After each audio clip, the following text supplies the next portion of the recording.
Perfecto. Qué caos hoy, qué caos. Muy caótico para mí. Pero bueno, estamos aquí finalmente para practicar hablar español.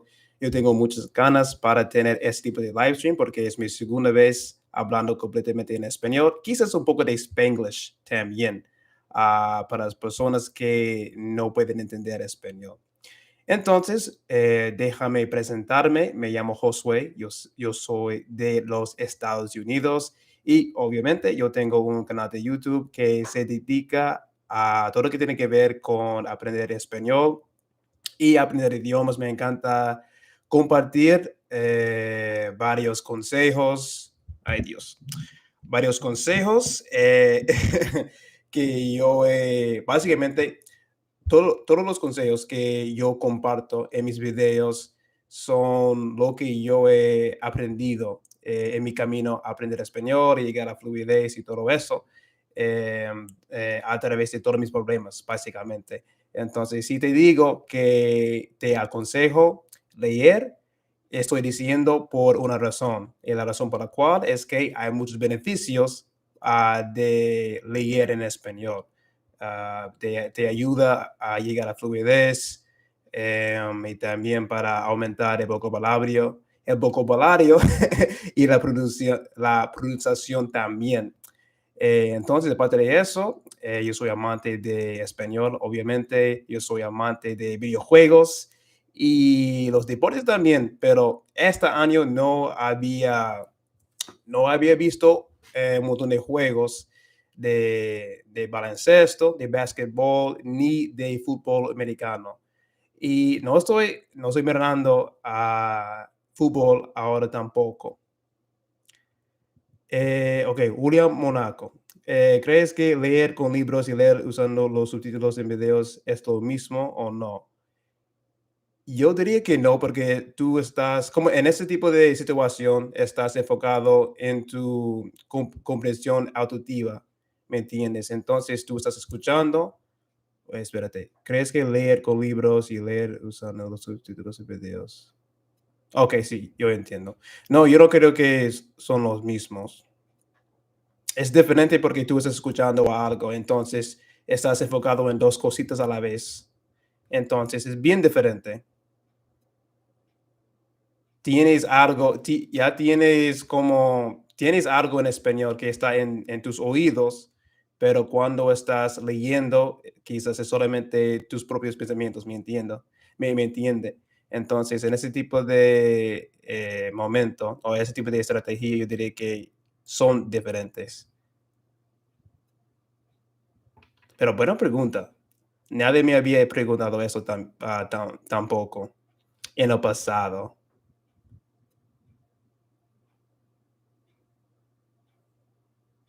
Porque tú estás enfocado en muchísimas cosas cuando tú estás escuchando, pero si solamente estoy leyendo una cosita, un libro o lo que sea, una noticia, es diferente. Yo diría que es más simple, es más simple.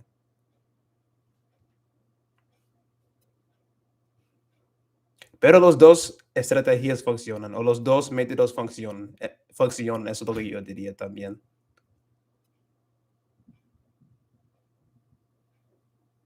Y tú, déjame ver tu perspectiva de tu pregunta. ¿Crees que leer con libros y leer usando los subtítulos en videos es lo mismo o no?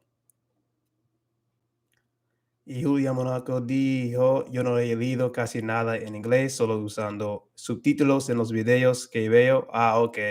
Y he llegado a un muy buen nivel de inglés. Ok, qué interesante.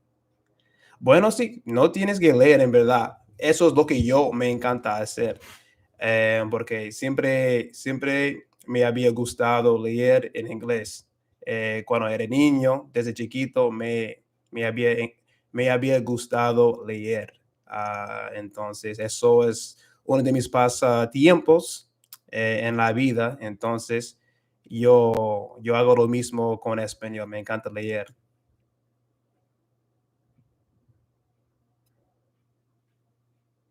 A mí no me gusta leer mucho. Ok, ni mi propio idioma. Sí, por eso. Sí, tiene sentido, tiene sentido.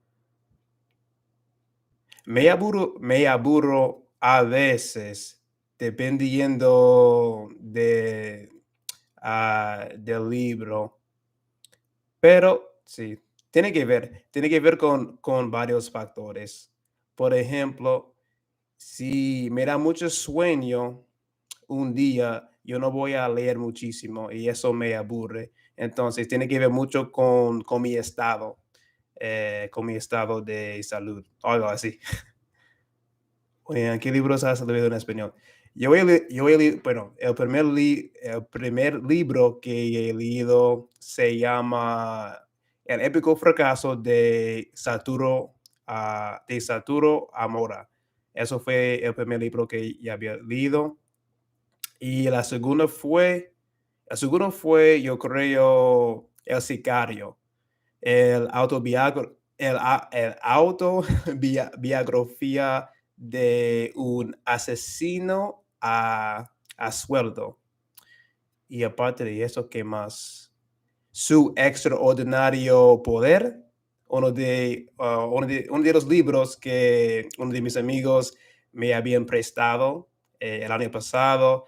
Eso, este año yo he leído La Mala Hora y un libro decimos, depende de mi estado, de ánimo, que eso sí, se me olvidó la palabra, yo sabía que eso no fue correcto, diciendo mi estado de salud, muchas gracias, estado de ánimo, no me animé cuando estoy muy cansado. Sí, mira, eso siempre me pasa, siempre estoy olvidando todo en español este año, es horrible. El otro libro que yo había leído se llama Short Stories in Spanish for Beginners. Espérate, el micrófono está bajando. Esto es la versión intermedia, pero el otro es para principiantes. El uno que ya había leído. Y creo que hay otro libro también, pero ahora mismo no me acuerdo. Entonces, solamente he leído una cantidad muy baja de libros. No había leído muchos, pero en el futuro eso sería una de mis metas para leer más. Julián Monacos dijo en inglés. Yo quería comprar ese, pero en alemán, pero acá en Argentina no lo encuentro. Ok, en alemán. Qué pena que no podrías encontrarlo. Sí, yo tengo tres otros libros que yo había comprado. No tengo ni idea si yo pudiera leerlos para el próximo año, pero yo voy a intentar. Yo tengo 17 minutos de Jorge Ramos. Se trata de una entrevista entre Jorge Ramos ay Dios, el presidente de Venezuela. Ahora mismo estoy olvidando su nombre también. Déjame ver. Pero se llama Entrevista con el dictador. Eso. Se trata de la política, el gobierno, la corrupción, estos tipos de temas. Atomic Habits y 12 Rules for Life. Ok, sí. Eso es lo que los emprendedores, como en mi país, en los Estados Unidos, se recomienda muchísimo para leer. Hola, Kiki, Karima, muchas gracias. Karima, muchas gracias por venir. También perdóname si no pronuncio tu nombre correctamente, porque ahora mismo estoy en modo Spanglish. Pero muchas gracias por venir. Básicamente, esta live stream se dedica a, a practicar español, practicar diciendo un montón de palabras. Para mí, estoy practicando, como de siempre. Y también frente del mundo, esa es la otra cosita. No estoy solito, como de siempre en mi apartamento, hablando con mí mismo, pero eso es es mi forma para enfrentar mi miedo de hablar. Yo podría mostrar su enlace en el grupo. Oh, ok. Dale. Julián Monaco dijo, ¿de qué país sabes más slang? Ah,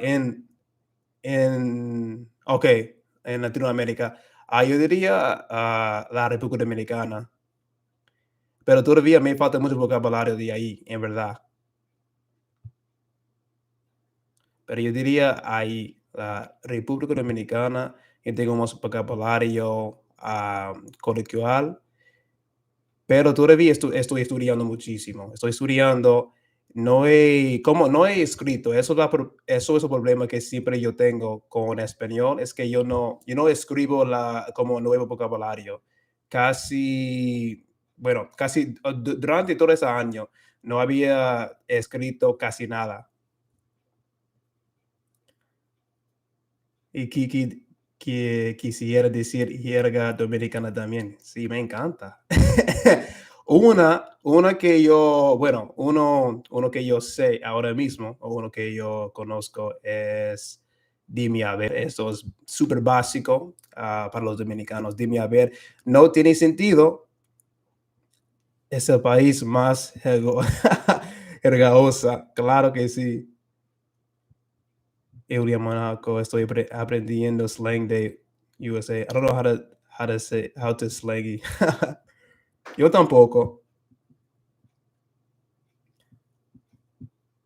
Su forma de hablar es bien increíble y diferente. No es como los textbooks de ninguna manera. Es como me dio un choque cultural cuando yo fui ahí porque todo fue diferente. Me sentí como un bebé por mi nivel de español. No me ayudó. No me ayudó a comunicarme con ellos porque todo fue diferente. Su vocabulario, la estructura de las frases y todo fue diferente. Y también como el tono de su voz, hasta el tono de su voz fue diferente y muy extraño para mí. Me sentí, sí, como tú estás, como tú estás, y como se corta a los finales de las palabras muchísimas veces también. Sí, from África también. Y también de la gente de Taíno, de la gente, de los nativos de la isla. Sí, eso es una mezcla de vocabulario, de ahí, de España, de los nativos y de África. Cualquier idioma de ahí es bien impresionante la mezcla ahí. Sus nombres también me confundieron, todo de ahí, todo de ahí me confundieron muchísimo. Sí, como tú estás, se cortan muchas palabras, no se utiliza, no se pronuncia la S. También yo estoy escribiendo mucho vocabulario ahora mismo de videos que estoy viendo en YouTube, como películas y series en YouTube, porque hay una variedad que vienen de la República Dominicana, de YouTubers. Pero otra frase sería ahora mismo, ¿me entiendes? Ahora mismo, pero como se dice ahí, por ejemplo, sería como ahora mismo, se corta como la S no existe ahí. Y la misma cosita con la Z. No es como una frase que es bien utilizado ahí, es dame la luz. Pero no van a decir dame la luz, van a decir dame la luz, como la luz como el baño en inglés. Dame la luz, no es dame la luz, ahora mismo, como está. O quizás como no es tan fuerte, quizás como se pronuncia la S en la República Dominicana, pero no es tan fuerte. Sí, la S no es necesario. Sí, hay varias cositas que no son necesarios ahí. Oh, Julia Monaco me pregunto, ¿conoces el youtuber Dustin Luke? No, no sé quién es. Solo conozco la expresión la pampara prendida o algo así. Yo no sé qué es eso. Yo conozco la palabra prender, y sí, yo sé eso. Prender, como prender la máquina o prender, así como prender la máquina de mi coche o de mi chepeta, algo así. Déjame ver las otras palabras que yo tengo. No, está en mi otro cuaderno, yo creo. No, déjame ver. Creo que está aquí. ¿Qué más tengo de ahí? Quizás en otro. Estoy tratando. Ok. Otra palabra sería oíste. So viene del verbo oír, which is like to hear in English. So oír, pero se dice mucho ahí oíste. Pero como la primera cosa, como el mismo patrón se dice oíste. Se corta la S completamente. Oíste. No es oíste, oíste. Ok. Aquí, no sé si tú has visto el video del grupo en la que la mujer de Mississippi dijo, fum, lumen foil, en vez de aluminum foil. No, nunca. Lunum foil. No, nunca. Pero suena como suena como una vaina del sur de nuestro país.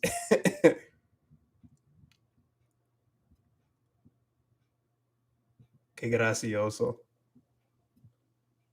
Se puede jugar con el vocabulario. Sí, el acento del campo me confunde y a veces me complica también. Y bueno, yo soy capaz de desarrollar un acento del campo. El acento, eso no es tan difícil, pero el acento para mí es una mezcla de varios aspectos. Por ejemplo, el acento tiene o contiene vocabulario, ritmo, la velocidad y los patrones. Entonces es una mezcla de cosas y no solamente es como imitando un sonido, pero tiene que ver con la velocidad. Y eso es lo que me cuesta muchísimo porque yo no soy capaz de hablar lo más rápido que puedo. Yo no soy capaz de hablar y pronunciar palabras y frases igual rápido que ellos, de ninguna manera. Se pueden hablar rapidísimo, como 2, 3, 4 frases sin respirar. Es una locura, es una locura. Pero ojalá un día estoy tratando de desarrollar o crear una estrategia que me permite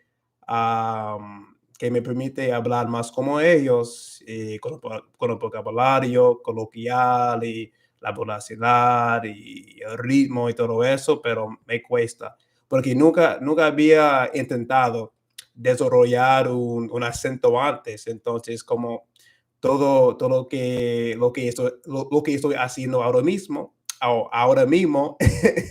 es una nueva experiencia para mí. Y como yo ya te digo, o ya te dije que yo soy un bebé. Literalmente yo soy un bebé con español todavía. Quizás yo he llegado a hablar fluidamente, pero todavía eh, hay varias cositas que aún no he logrado, como todavía yo cometo un montón de errores cuando yo hable y aparte de eso, no sé, me falta mucho conocimiento de las reglas y la gramática de español y la pronunciación y todo ese tipo de cositas. Pero sí, es todo lo que tiene que ver con la comunicación me cuesta todavía aún. Aunque yo soy capaz de hablar como así en vivo y todo eso, me cuesta, me cuesta.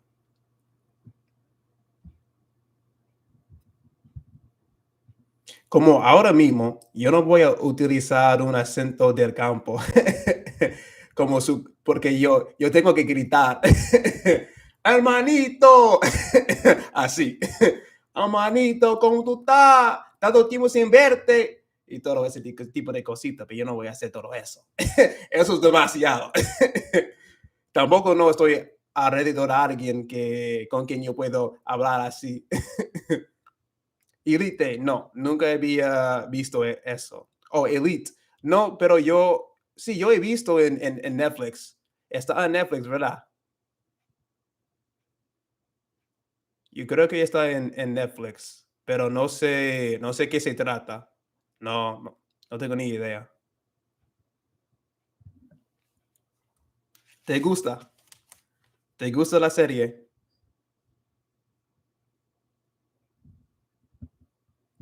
Ay, mi micrófono. Dame un minuto, por favor. Arreglarlo. Ok. Ahora sí. Por favor, no te mueves. Ok. ¿Y te gusta? Me gustan los dos primeros estaciones. Ok. En verdad, me toca ver un montón de series y películas. Mira, no había visto ni una sola película en español este año. Eso es un verdad muy triste, pero eso ha sido mi vida este año. Muy ocupado con varias cositas, como creando videos para mi canal. Eso me ha quitado mucho tiempo, pero eso es mi meta para el próximo año, para ver más películas y series y cosas así, cosas así. Porque yo extraño muchísimo mis series en español.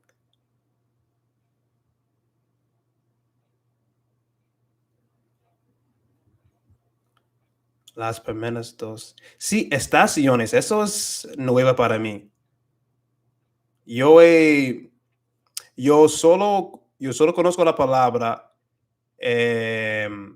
temporadas, que se refiere a seasons en inglés, pero estaciones es nueva para mí.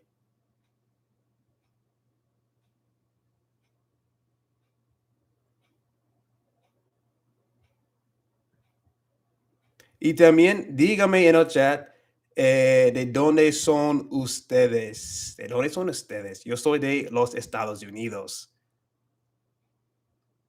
¿Y cuánto tiempo llevas estudiando español? I probably said it wrong. Oh, that's why I wrote it in English. Oh, okay. No sé. Quizás funciona, no tengo ni idea. Y no puede decir si eso es correcto o incorrecto, para decir la verdad.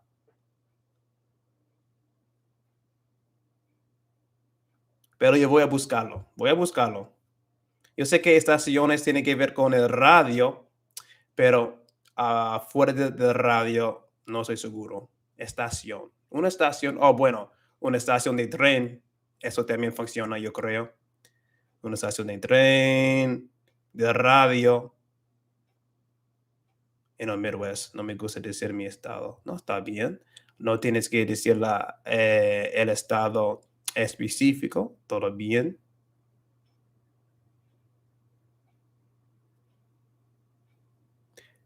Y qué bueno. ¿Y cuánto tiempo llevas estudiando español? Para mí, llevo 6 años. 6 años estudiando español en la escuela y demasiado.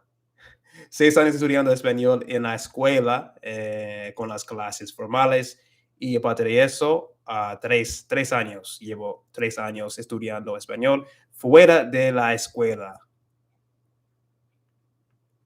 con español en total. Ok, para mí es como 6 más 3, 9 años en total, pero no constantemente.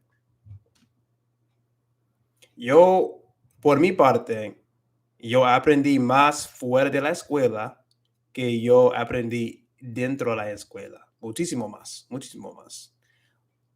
Pero no estudio cada día. Ok, no estudias cada día. ¿Cuál otro idioma estás estudiando? ¿Más que dos o más que tres?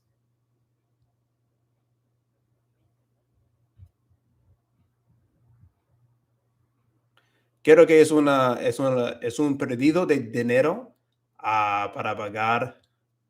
Depende, pero como las universidades, como miles y miles de dólares para clases de español en la universidad, cuando no, si no te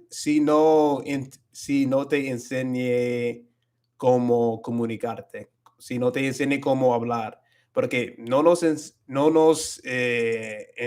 ay Dios, en enseñar. No nos enseñaron cómo hablar de ninguna manera. Solamente hablemos por 5 minutos o 10 minutos en una clase de 50 minutos y nada más aparte de eso. Quizás tuvimos unos cuantos grupos donde grabamos un video corto como, no sé, 15 o 20 minutos para una tarea, pero aparte de eso, nunca hablemos. Y por esa razón, mi nivel de hablar hace 3 años fue pésimo, muy bajo. Y yo también, porque no estaba practicando mi español cuando yo estaba en la escuela de secundaria. La verdad, y también yo diría que bueno, yo solo puedo como contar mi propia historia y en la universidad en que yo estuve, pero el enfoque no fue en comunicando, en hablando, solo fue en la gramática, leyendo y escribiendo. Oh, leyendo, escribiendo y un poco de la comprensión auditiva, pero no mucho. Intentaba aprender el árabe, pero no puedo hablar con fluidez. Yo había escuchado que el árabe es uno de los idiomas más difíciles para aprender. No sé si es lo correcto, pero eso es lo que me habían dicho mis amigos que hablan árabe.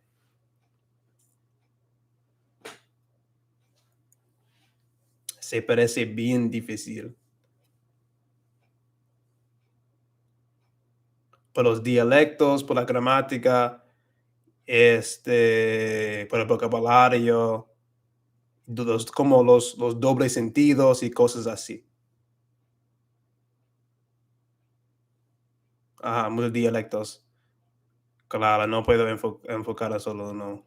Sí, eso es lo que yo había escuchado también. Por esa razón, yo no voy a intentar aprenderlo.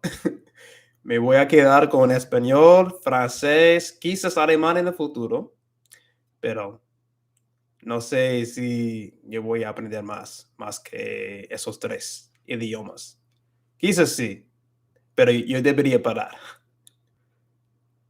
3 es suficiente para la vida.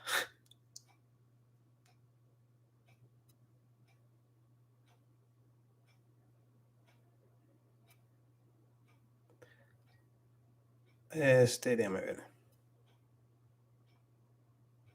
¿Hay un dialecto que tú estás enfocado ahora mismo con español?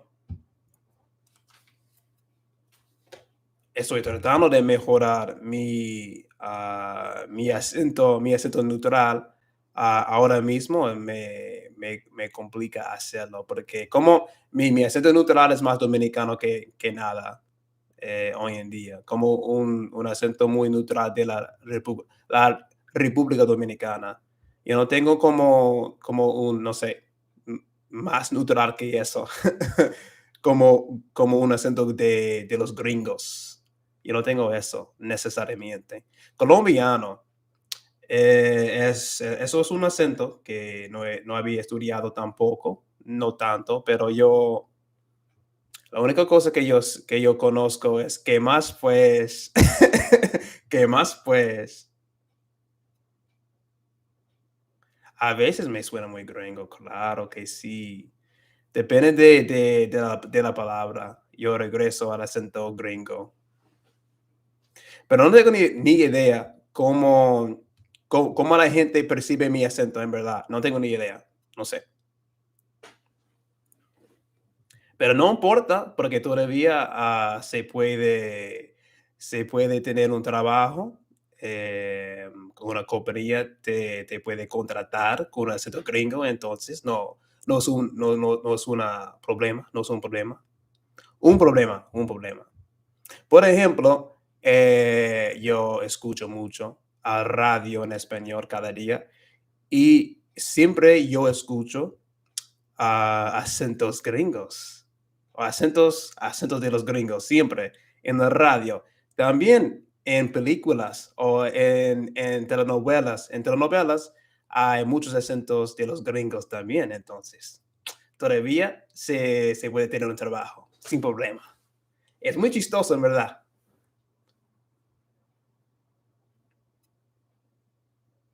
Es muy neutral y no suena como las personas que le gusta pronunciar cada letra como en inglés. Claro que no. Pero a la vez como te explico, eh, la forma que estoy hablando ahora mismo no es como yo hablo habitualmente con mis amigos o en mi Instagram o algo así, porque yo quiero contar una historia muy clara y para que me escuches y cosas así. Es un video, es un live stream en mi canal, entonces por esa razón. Y también hay varias personas que están escuchando, entonces yo no quiero como hablar como de cualquier forma. Spanish is language where you merge letters together. Ajá. Cuando las palabras se juntan. Claro que sí. Para que abre más rápido. Do you ever forget how to spell in English after writing in Spanish? Siempre, siempre. Por ejemplo, voy a poner un ejemplo. Hay unas palabras que se terminan, o bueno, que se tienen letras como TH en inglés. Por ejemplo, no. Ok. Transportación, no. Transportation in English. Transportation. Transportation. Eso siempre se me olvidó cómo pronunciar y también cómo se escribe, porque en español es transportación, ¿verdad? Y ahora mismo yo entiendo el problema, los problemas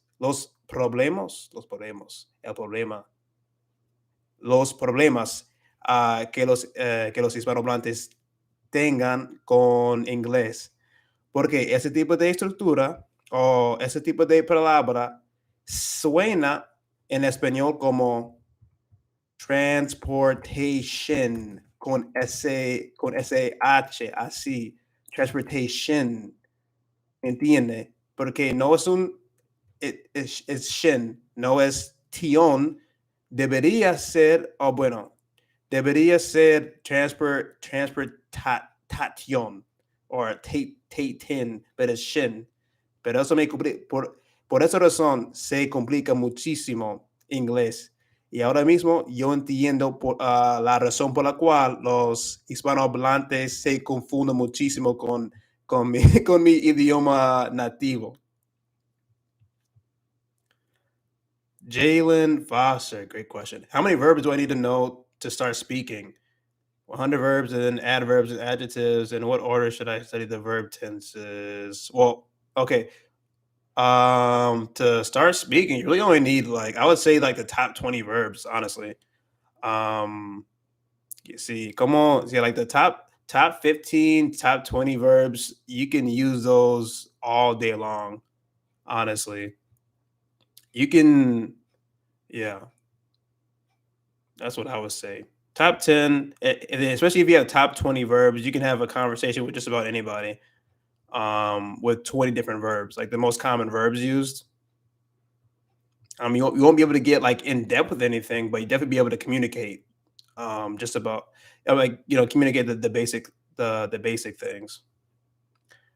¿Qué más? ¿Cuántos verbos necesito para hablar?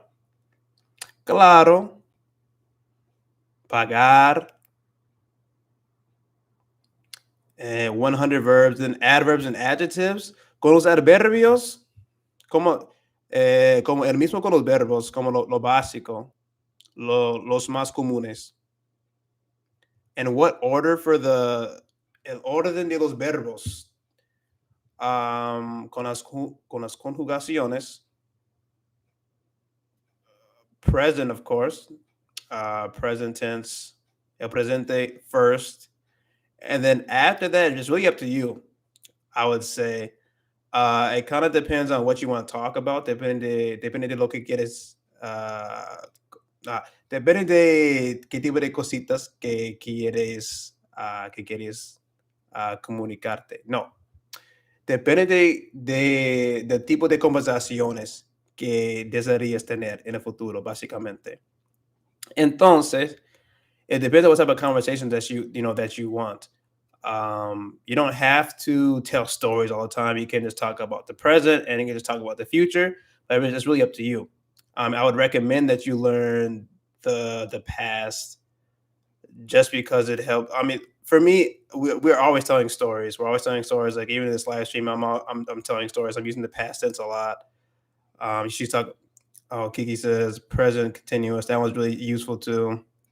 But the past is kind of difficult because there's two different. Well, there's more than that technically, but there's two main ones: preterite and imperfect. So I would recommend that if you want to tell stories, I'd recommend definitely focus on the past tense. And then in general, if you want to understand Spanish speakers, then I would definitely recommend kind of learning the past, kind of as kind of like one of the first things that you'll be learning after the present tense, because we're always telling stories. Like for example, cuando como cuando nos encontremos juntitos, la primera cosita que vamos a decir es como, hola, ¿cómo estás? Y cómo fue tu día? Así mismo. ¿Cómo fue tu día? ¿Qué has hecho? ¿Qué hiciste hoy? ¿Qué hiciste durante tu fin de semana? Cosas así. Like, what did you do? That's like the first thing that we usually say when we're talking with someone, right? When you greet someone, what did you do? How was your day? So that's why it's kind of important, because we're always talking in the past. So it is kind of important. But present first. Some of everything. I like the name. Some of everything. Hola a todos. I'm new to the channel and a beginner in español. Bienvenidos a la familia. Muchas gracias por venir. Thanks for coming to the live stream here. Muchas gracias por venir. Y déjame ver cómo encontraste este canal. ¿Cómo encontraste este canal? How did you find this channel? Déjame saber esto.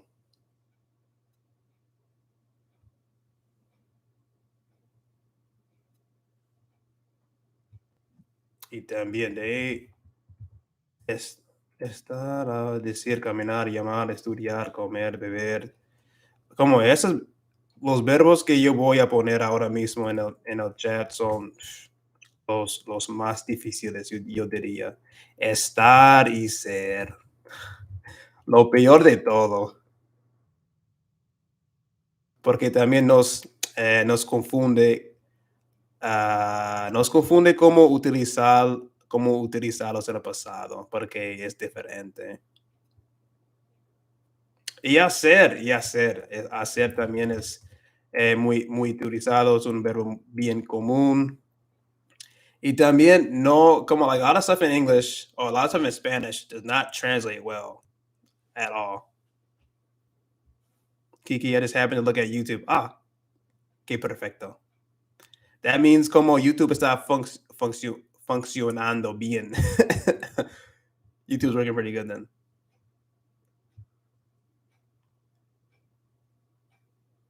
I was saying for beginning approach to Spanish and came across your channel. Ah, qué excelente. ¿Y cuándo fue eso? ¿Cuándo fue eso?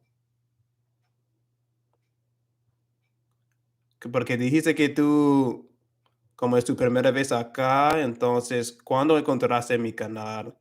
Como el día, como ayer o hoy, hace una semana, hace unos cuantos meses. When did y'all find my channel? Y muchas gracias por venir otra vez. Y por las gustas. Por las gustas. Thanks for the thumbs. Y también si no habías suscrito. Si no has suscrito a mi canal también, a few weeks ago, hace dos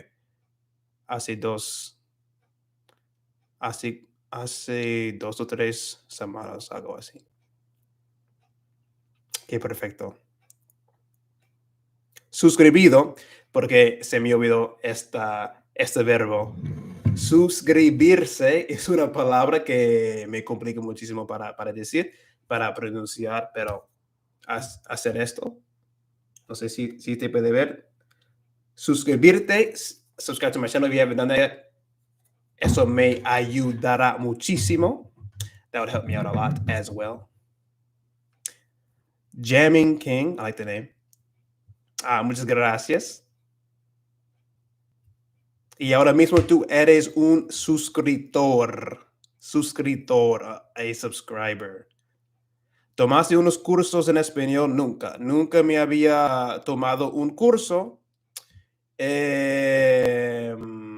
Aparte de la escuela, cuando yo estuve en la escuela, claro, yo tomé unos cursos que me dieron ahí. Pero aparte de eso, en los últimos 3 años, no, solamente había estudiado con una variedad de estrategias. Muchas estrategias que yo comparto en mis videos, en mi canal.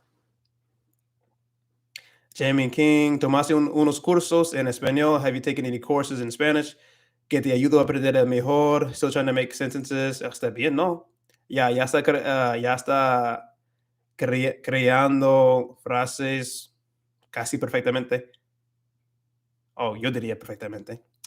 ¿Qué te ayudó a aprender mejor?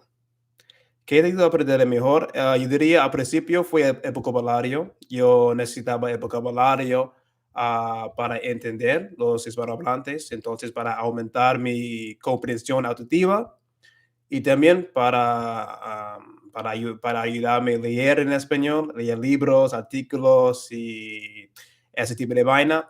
Aparte de eso, el vocabulario para comunicarme, para hablar. No, necesitamos el vocabulario para crear frases y cosas así. Pero no, nunca había leído El Alquimista o Alquimista, pero había buenas cositas. Compré ese libro, pero no he terminado con eso. Pero déjame saber cómo te queda al terminar ese libro. Some of everything. I started learning August 31st, but I have been noticing different words, and I have been doing a lot of listening. I do hear words that are repetitive, so that's I start to remember. Sí, esto bien. Así es como funciona, o así es como se empieza, poco a poquito. That's really all it takes. It's just a little bit of words, over time. Then a lot of como reglas de pronunciación. That really helps with increasing your listening comprehension. I feel like a lot of people don't really understand that. You can't just listen to something over and over again and expect that you're just going to be able to, understand and hear. But like, it's kind of like a little strategy to that, and the strategy is just kind of learning the pronunciation of different words. For example, or I would say like the different sound combinations. So for words like transportación, como el sonido de los últimos, las últimas letras son ion. So like things like that, like really helped me learning the different pronunciation rules like that. So that's like transportación. I don't have that accent mark. There should be an accent mark over the. Oh, there it is. Over the o. Ahí está. Transportación. So like that kind of stuff really helps me out a lot.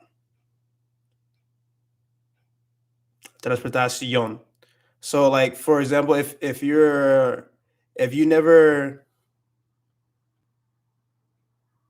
if you didn't know that you would say the word as transportación and you only thought that you would say it like transportación, then it would be very difficult for you to actually hear that word. You know what I mean?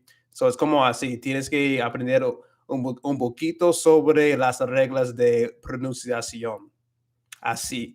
Like just simple stuff like that really increases your listening comprehension. And then also your speaking ability as well. Because once you know those kind of small little rules like that, then it's going to make it a lot easier for you to not sound like a gringo and not say things like transportación or something like that. Doesn't sound like Spanish. Transportación. But now, como like it's for me, it's getting a little bit difficult because that in French is also very similar. It's like it's exactly the same, just about. So I'm kind of mixing French and Spanish right now, unfortunately. Well, actually, no, fortunately and unfortunately. That means my brain is working because my brain is making that connection between French and Spanish. It's like, oh, these sound very similar, and then yeah. So Kiki, tengo problemas con las películas de España. Yo tengo problemas con todo lo que tiene que ver con España, en verdad. España, sí, todo el contenido de España. Como yo empecé a estudiar más de vocabulario, de la gente, de la cultura de España este año, entonces como poco a poquito yo tengo más comprensión de su forma de hablar ahí, pero sí, como con la República Dominicana, yo soy bebé con todo lo que tiene que ver con España y su forma de hablar y cosas así.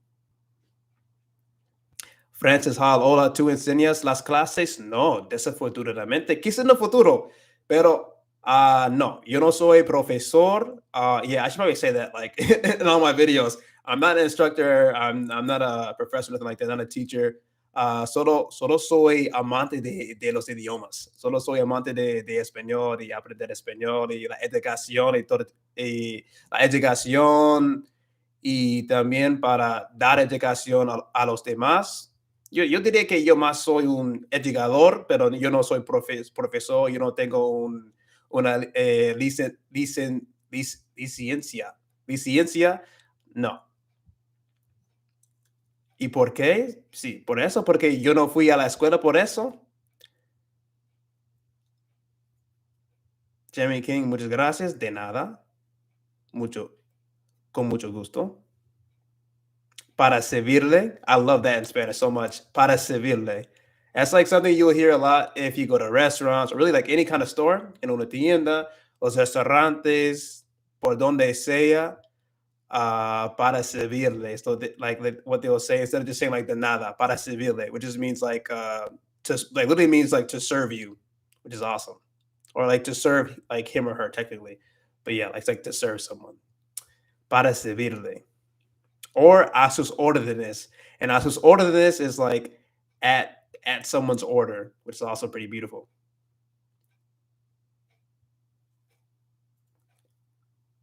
This is very helpful. Okay, perfecto. Me encanta saber esto. Entiendo, entiendes. Perfecto. Other types of some of everything just by listening to you talk and seeing others type in Spanish, other types in Spanish. Sí, sí funciona. Por eso me encanta la comunidad. I used to think that the like community, like the language learning community, wasn't like really my thing. I didn't really think it was really useful, but now I see it really is useful. Like talking to other language learners, talking to other people who are learning Spanish is actually very helpful. I used to think that having, for example, having conversation with another Spanish speaker who's learning Spanish, I thought that was completely useless, but I was completely wrong. It's actually very useful. It's very useful. Because, for example, if you can't have a conversation with someone who is learning Spanish, then how you go, how can you have a conversation with someone who is, a native speaker? So, for me, I would say it's like really good practice, and you get to help each other out. La motivación, de como nos empujamos y todo eso, los cumplidos. Kiki, caramba, pero hay profesores de español que no he estudiado eso en universidad. Get your coin. Bueno, pero como te dije, tiene que ver mucho con mi conocimiento de la gramática. Sí, con la gramática de español todavía me falta mucho vocabulario, me falta conocimiento de las reglas, de la gramática, las estructuras de las frases. Entonces, como no me siento muy, muy cómodo dando clases exactamente, pero sí, yo había platicado con varias personas que me habían dicho que, sí, deberías dar clases, pero no sé, quizás me da mucha vergüenza.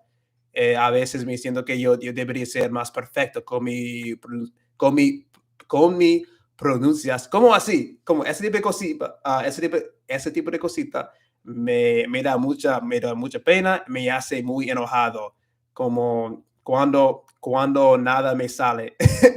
Cuando nada se te da la boca así.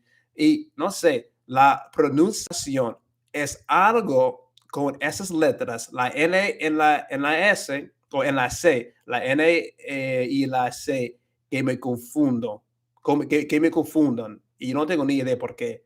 La pronunciación, por esa razón, yo no tengo que decirlo muy rápidamente. Y eso también es la clave cuando estás empezando a hablar y tratando de mejorar tu forma de hablar. Tienes que hablar muy despacito al principio hasta el punto cuando eres capaz de decirlo más rápido, con más estilo, con más flow y más fluidamente.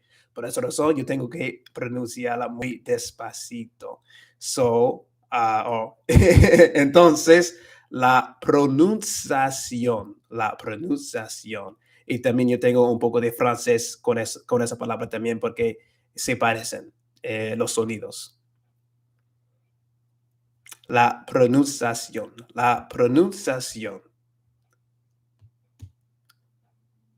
¿Qué es lo que? Oh, Kiki, that's why I created my group. I felt like I went on an island by myself. Oh, I felt like I was on an island by myself. Okay. En una isla aislada. Me sentí, por esa razón, yo creé este grupo, porque me sentía que yo estuviera solita en una isla aislada, porque yo no tenía ninguna persona hablando con mí misma. I also do that a lot, just like narrate random stuff. Well, that wasn't random, but like try to narrate more what she was saying, but like explain more. Be very expressive and things like that. Cosas así. But yeah, thank you very much for creating that group. The group is amazing. I like all the posts that people are posting there, and it's pretty inspiring. I would say too. Muy inspirador. Oh yeah, that's also one thing I wanted to say too. So you can actually roll your R's. Hold on, let me type this out actually. So So before I used to think that you would only roll your R's when there was a double R. So like perro, But actually, you can roll your R's even when the R is at the end of a word, like amor. Amor. It's not just amor, but you might also hear amor. So people actually roll their R's even if it's just a single R at the end of a word like that. So that happens. So that was kind of interesting to know. And yeah, this let me see. Prieto. Prieto. I mean, people kind of roll their R's kind of whenever. There's like there's rules and at the same time there's not like really any really hard rules when it comes to rolling your R's. But yeah, that's just something that I noticed that I wanted to share. Que quisiera. Oh, así, quisiera. No es quisiera.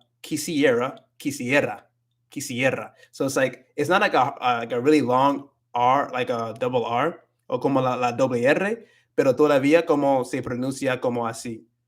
La quisiera, quisiera. Quisiera.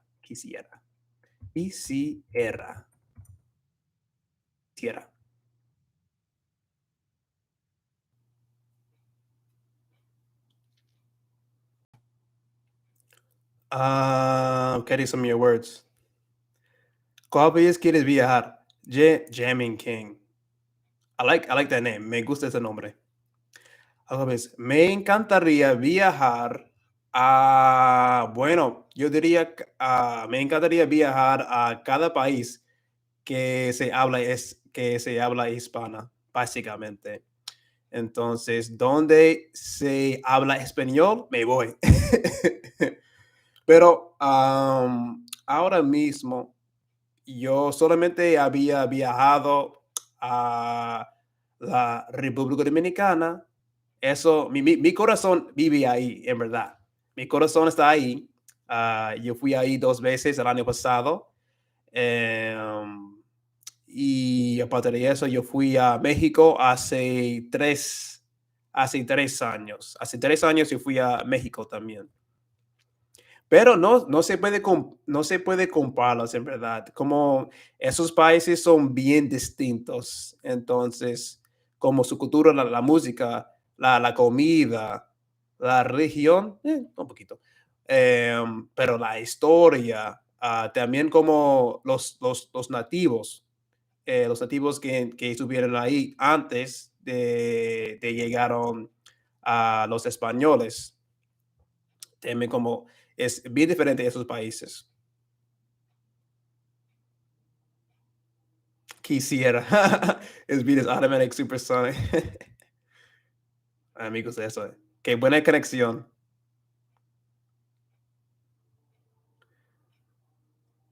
Pero me toca ir a Colombia. Me encantaría visitar ahí también, Colombia. Yo tenía planes para irme allá el año pasado, pero con toda esa vaina que está pasando ahí, yo decidí viajar a la República Dominicana. Pero no me estoy quejando. Yo tenía un viaje excelente ahí. La República Dominicana es un paraíso, es un paraíso, es una, mm, es una maravilla.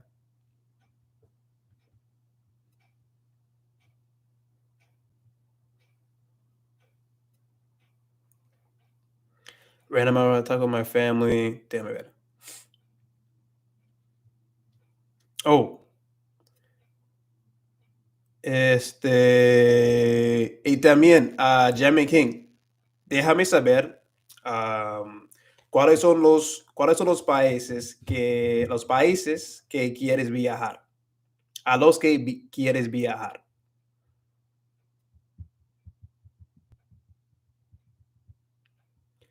Kiki, tienes razón. Oh, así también, como el R o la R al principio de la palabra. Tienes razón, la razón. Siempre digo que no puedo hablar español con fluidez. Siempre digo que no puedo hablar. Mira, hoy mismo, antes de que empiece esta live stream, yo tenía los mismos pensamientos. Me sentía muy, no sé, me sentía muy extraño, pero básicamente no me sentía que era capaz de hablar, me sentía que no sé, no voy a expresarme muy bien con ustedes. Y como sentimientos así, siempre me llegan habitualmente durante la semana. Así esa parte de la vida, como pensamientos y sentimientos muy negativos así, que nos llegan durante nuestras vidas, se pasa, pero no significa no significan que es la verdad. Es la verdad. La verdad es que, bueno, sí, yo hablo fluidamente. Quizás es la razón por la cual yo tenía un deseo para practicar más, para prepararme más antes de empezar esta live stream. Por ejemplo, yo tengo yo tengo listas de vocabulario en mis cuadernos y yo tenía un deseo para revisar esas listas antes de esta live stream, para que yo tenía más palabras y frases en mi cabeza para utilizar durante este live stream, pero no, solamente yo empecé esta live stream y estoy hablando ay, Dios mío, espontáneamente, espontáneamente. Pero sí, como es aún, o como hasta ahora todavía yo tengo ese tipo de pensamiento porque estoy cometiendo muchos errores durante toda esa live stream y me sentí muy mal. Como mi autoestima es bien baja por mis errores y por esa razón me llegan estos tipos de pensamientos que yo no puedo hablar, me falta mucho vocabulario, yo no sé cómo comunicarme, no soy capaz de decir frases correctamente, mi acento es horrible, no, yo no creo que la gente me puede entender, todo ese tipo de vaina. Está pasando por mi cabeza ahora mismo, porque yo tengo muchas inseguridades. Yo tengo muchas inseguridades, para decir la verdad. Y no me gusta, de ninguna manera, no me gusta cometer errores. No me gusta. No soy fan de eso. Me pone un poco enojado. Todavía estoy trabajando con eso para controlarme y para andar con calma. Pero es una cosita que yo tengo que decir. Yo tengo que decir que es una de mis inseguridades más impactantes, yo diría, que me distrae muchísimo cometiendo errores. No me gusta. Ni tampoco en inglés. No me gusta cometer errores cuando estoy hablando mi idioma nativo. Es la misma cosita. Por alguna razón yo no tengo ni idea. Pero yo no puedo con eso. Yo lo odio. Pero bueno, voy a dejar de ahogarme frente del mundo. Okay, some of everything at work being in the restaurant industry. La industria de los restaurantes, la industria de la gastronomía. I hear Uber drivers, etc., say, ¿cómo se llama when picking up the orders? Okay, I like that. They also say, ¿puedo beber algo? I'm not sure if that's spelled right. Claro que sí. Ajá. Eso es como se escribe esta frase. Pero, ¿qué? Los Uber drivers are saying, ¿puedo beber algo? What are they trying to drink? I want to say that I'm a liar. And I talk to my family in Spanish and they just ignore me. Me pasa la misma vaina. Me pasa la misma vaina. Yo hablo con mis amigos, yo hablo con las personas de mi familia en español, aunque no se pueden entender. Pero es gracioso. Me pone muy happy y me da mucha risa. Y también estoy practicando. Entonces, ellos ya saben que siempre estoy hablando como loco con español y yo voy a hablar en español sin importar de quién está alrededor de mí. Eso es la verdad. Some everything. Question difícil. No, it was worse too. Question with one R, is it meaning a softer R? So no, not necessarily. It really depends. It depends on the word. It depends on the word, and it depends what letter that is next to. That also changes the way that you say the R as well. I'm trying to think if I have a good example right now. But sometimes you might roll your R. Um, okay, yeah. So for example, like the double R versus a single R, depending on where that single R is, it's always gonna be soft, more like a softer R than the double R. But it just depends where that single R is located, like I was saying beforehand. Quiero viajar a Cuba y Colombia. Do you try to teach your friends and family some Spanish or French? Claro que sí, siempre. I'm always trying to teach my friends Spanish. Not much French. I don't know that much French yet.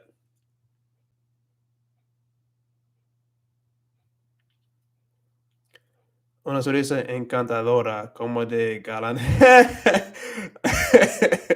Muchas gracias. Por eso me cepillo los dientes 2 veces al día.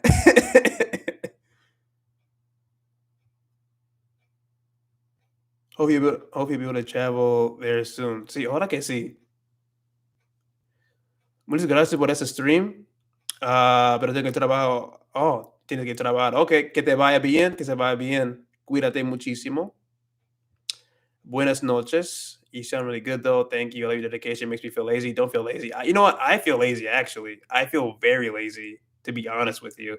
This year, I have not been studying like I feel like I should have. I could have done a lot more this year and I haven't. Déjame conectar mi batería porque mi batería está bajando. Yo solo dispongo de 5% de mi batería. Entonces voy a conectar mi batería a mi computadora. Así. Ok, no va a morir.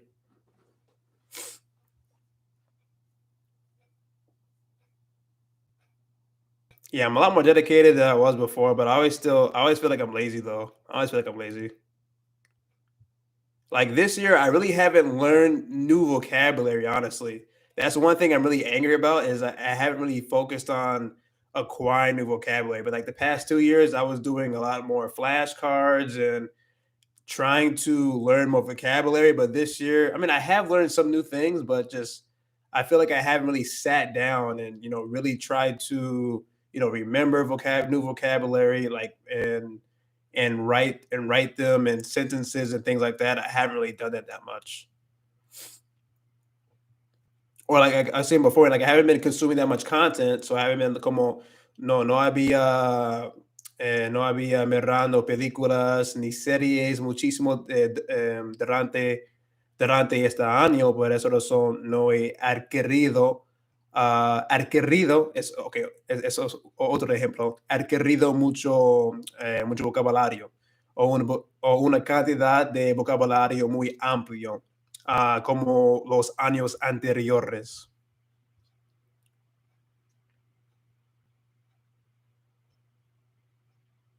Un día en mi vida, hope I said it. Yeah, claro que sí. That was good. Francis Hall. Kiki, I struggle with picking when to study Portuguese or Spanish. And that's the same thing with me in French because I feel like I should be like almost like close to fluent, not fluent. I mean, maybe with like French because I've been studying all year. I feel like I should be fluent. Not feel like I should be fluent. I mean, I'm like I know I can become fluent in a language. I'm pretty sure in a year. Like if I had nothing really else to do besides just learn a language, I could definitely do that. I'm pretty sure because like I know what words I need. I know what words I need. I mean, mostly just like at the beginning, it's just a lot of vocabulary, learning a lot of vocabulary, learning the basic sentence structure, and then the basic pronunciation, and that basically makes up the language for the most part. It's a little bit more complex than that, but that's kind of like the basics of a language: pronunciation, vocabulary, knowing how to put it together, and then then speaking practice. Listening comprehension for me, I would say, is probably like the most difficult to increase because it takes a lot of time, and it's very complex. Listening comprehension is. I'm not going to dive into that, but listening comprehension is very difficult to increase. It's not like I would say like increasing your pronunciation. I feel like is you can do like you I lost my thought. Se me olvidó. Que iba a decir? Oh, yeah, I was gonna say like yeah, listening comprehension. You can't force listening comprehension. Like no matter how many times you repeat a movie today, right? Or how many times you repeat, let's say a song or something like, or maybe a song, maybe, but like like other like whatever a clip from a radio, 15 seconds or 30 seconds. Listen to it over and over and over again. Like you're only going to increase your listening comprehension so much. So you can't just understand 100% in one day. It really takes weeks and weeks and weeks or months and months. And in my case, like 2 years, 3 years to get to where I am today with listening comprehension. A whole bunch of conversations, being very uncomfortable, putting myself in different environments, listening to a whole bunch of different type of content, and yeah, mostly like a whole bunch of different types of conversations, and then just learning more about the Spanish language has helped a lot to increase my listening comprehension. But it's taken 3 years, 3 years of a lot of studying to get to where I am. Mostly a lot of failure too, a lot of failure. I definitely could have done it. I probably have increased my listening comprehension a lot faster, but that's because I didn't really know anything beforehand. I didn't know anything about how to learn a language as an adult. Um, so yeah, there's that part. Not really having that knowledge, but I now after having this experience for como los últimos 3 años, estudiando por mi cuenta y teniendo un montón de problemas y dolores de cabeza. Ahora yo entiendo como las mejores estrategias para mí que funcionan para aumentar todas mis habilidades con idiomas, básicamente. No todas, pero como todavía estoy explorando con más estrategias, pero yo tengo más que antes. Buenas noches. Oh, espérate. Espera. That's also what they do in the Dominican Republic. En la República Dominicana van a decir cosas como espérate, para el verbo esperar. No van a decir la S. It's going to be espérate. No va a ser espérate. Es like otra vaina de la República Dominicana que me da mucha risa. They cut out a lot of stuff there, a lot of words and letters.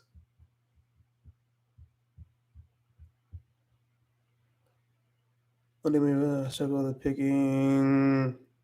¿Cómo vas tu español? Va muy bien. Puede ser mejor, claro que sí, pero sí, va bien, va bien. ¿Has realizado algún progreso? En los últimos días, bueno, en los últimos semanas, yo diría que sí.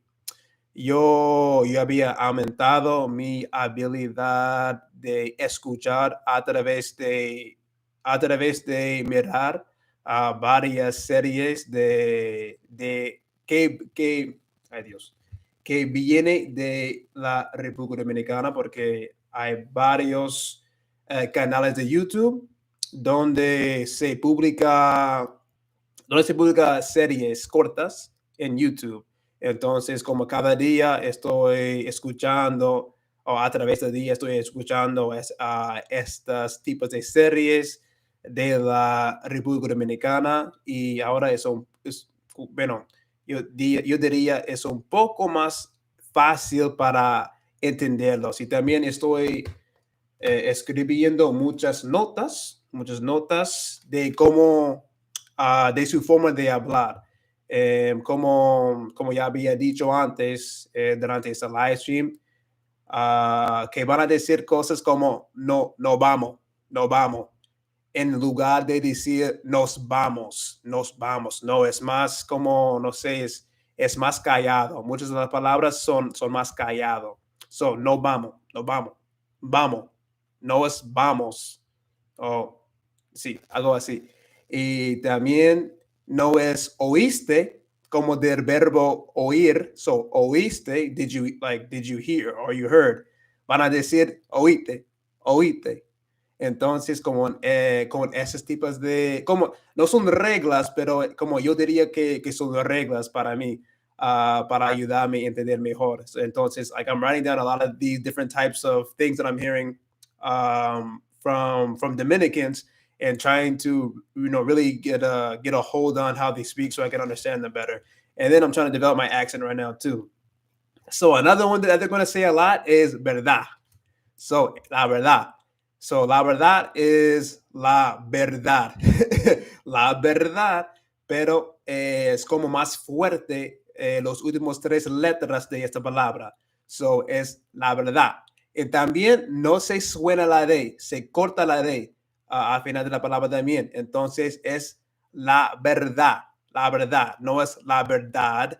La verdad, no. La verdad. So, como ese tipo de vaina se pasa muchísimo en la República Dominicana. Sí, bueno, eso es mi progreso desde los últimos como los últimos dos semanas, es lo que yo diría. Estoy aprendiendo más de la pronunciación de las palabras en la República Dominicana. Estoy desarrollando mi acento, como así más suave, con más estilo, ya tú sabes, me entiendes, oíste, así. Y practicando muchísimo con ese acento. Pero todavía me cuesta la velocidad. Oh, eso es otra cosita también. No simplemente verdad, pero la velocidad. No es la velocidad, es la velocidad. So, yeah, they speak very, very differently than what I'm used to. But it's fun. Man, tienes una sonrisa encantadora, como de galán de telenovela. I have no idea what a galán is, pero muchas gracias. You know what? I would say es por la luz.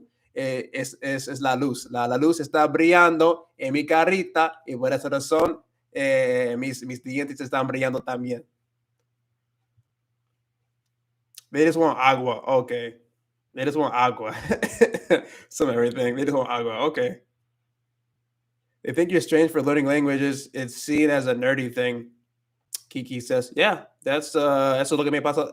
Eso es lo que me pasa también. Me pasa lo mismo con mis amigos. Pero hoy en día, con mis amigos, ya se acostumbran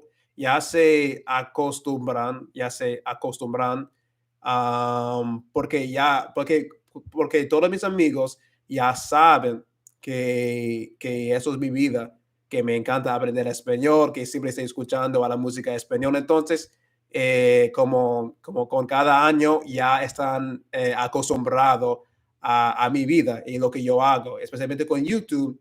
Ellos saben que yo soy amante de español, yo soy amante de los idiomas. Entonces, no es tan raro porque siempre estoy hablando en español con ellos, siempre estoy hablando de la música latina. Y también mis amigos, mi familia siempre me miran en YouTube y en Instagram y me miran bailando y todo ese tipo de cositas. Y también yo mando videos en que yo estoy bailando también. Entonces, ya es menos extraño porque ahora ya ellos ya saben la verdad de mi vida. Eso es lo que yo hago. Yo siempre estoy hablando español con ellos. Mientras otras cosas, como compartiendo la cultura latina.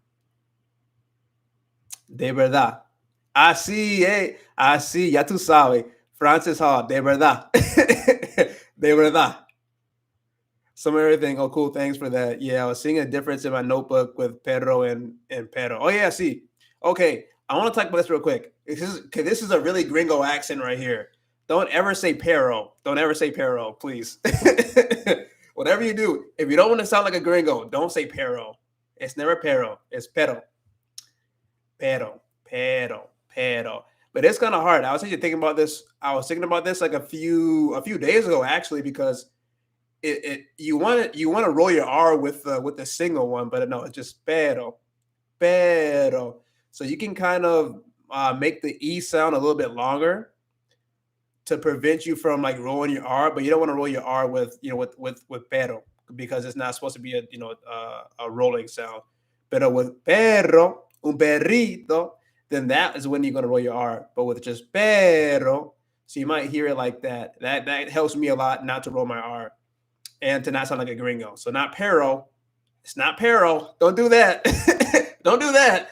But it's pero, pero, and it might help to think about it as you're just hitting como el palador de tu boca, encima de tu boca, just como una vez. Pero, do. It almost sounds like it, but it's not a rolling R. Pero. You just practice doing that over and over again, and then, yeah, you'll get it. But don't say pero.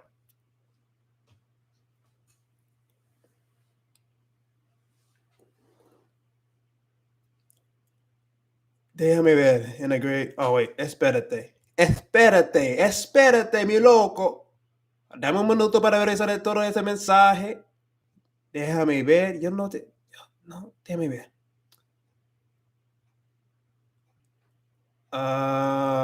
Quick, thanks for that. Igual.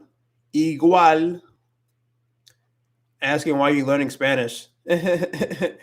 Some of everything. Yes, people are always asking why you're learning Spanish.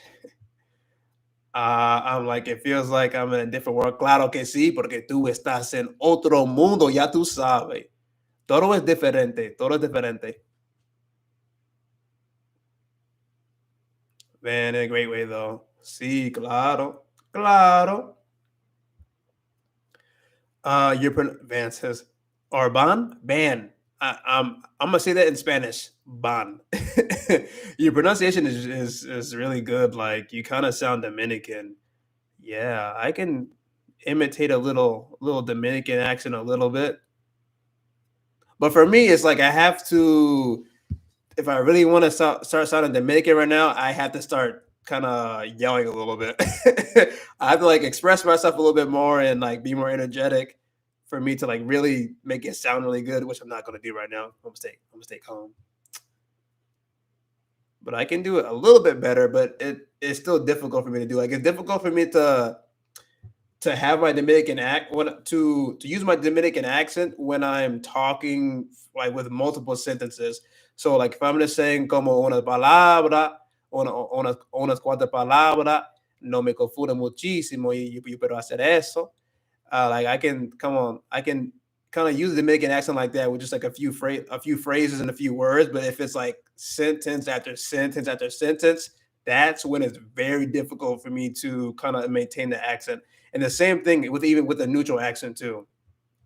So that's like probably my biggest challenge right now with learning the Dominican accent is being able to say it continuously and still have it really strong.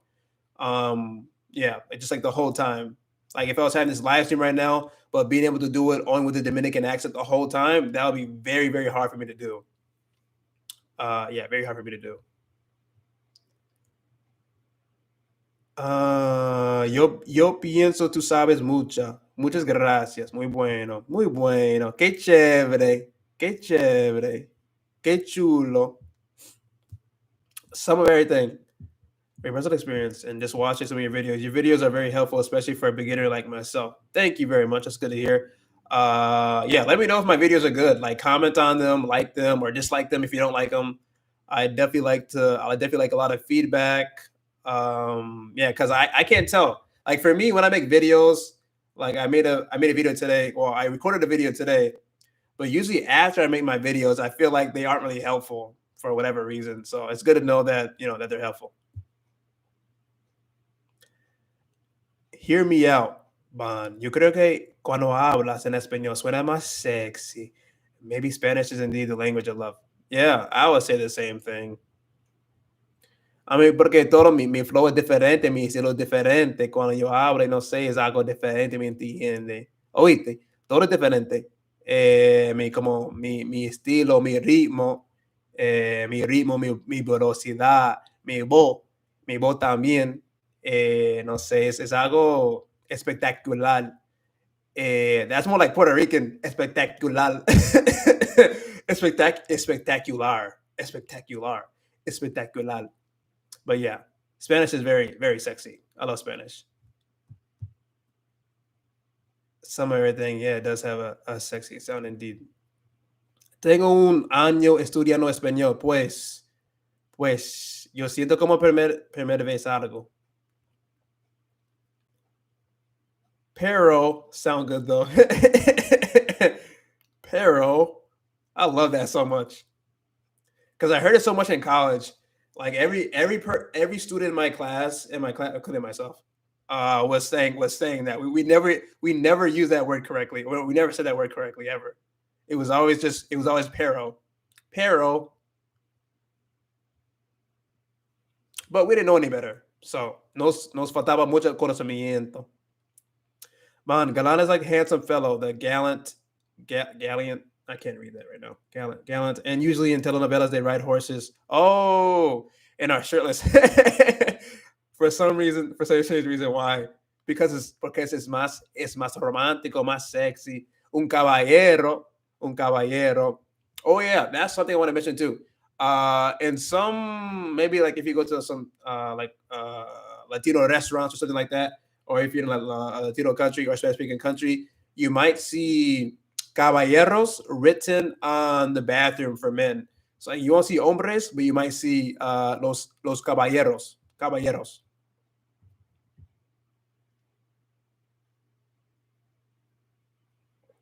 Y tomo un poco de agua. Oh yeah, Spanish, some of everything. Oh yeah, Spanish and V is silent. I'm learning on this live. No. The B is not silent, pero quizás sí deberíamos discutir esto un poquito. Déjame ver. I gotta go back and comment. I get it caught with the listening while I'm cleaning and forget, but I will. Okay, muchas gracias por eso. Y también, if you're not subscribed to my channel, make sure that you do that. Suscríbete a mi canal. Suscríbete y también compartir mis videos con todo lo demás. Yo quiero crecer ese canal, y tú sabes, yo quiero ser famoso. No, nada de eso. Pero lo que quiero hacer es dar más consejos, crecer mis videos, y ya tú sabes. Ojalá que eso sería mi trabajo en el futuro, creando videos para todos ustedes, ayudando cualquiera que necesite ayuda con español o con, no sé, aumentar sus habilidades con español y cuál tipo de consejo que se necesita. Ojalá que yo soy dispuesto para hacer esto en el futuro. Esto es una de mis metas para hacer como full time, como mi trabajo de tipo completo con YouTube en el futuro. Pero vamos a ver. Pero yo creo que ya casi llegamos a tener un mil suscriptores en este canal. We're getting pretty close to like 1,000 subscribers. So that is a pretty good accomplishment, I would say. Yeah, I'm just trying to, kind of grow the channel a bit more and hopefully get more people how do I say, more people interested in learning Spanish, interested in learning languages in general. I think it's a very important thing to do, for us to be more educated about the world, educated about how other people live, have different perspective on life and things like that. That's why I'm really passionate about this, because como aprendiendo español ha cambiado mi vida. Learning Spanish has changed my life. I know it changes lives of other people too. And learning languages in general is just like really relaxing and very fun. And it's not really just a hobby, but it becomes like a style of living and things like that.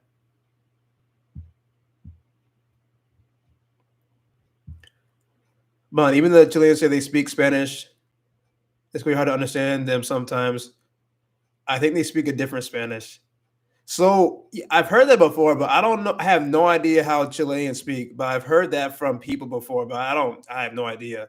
I don't think I've ever met anybody from Chile before. Well, yeah, Pedro really need to roll those R's. Those are there.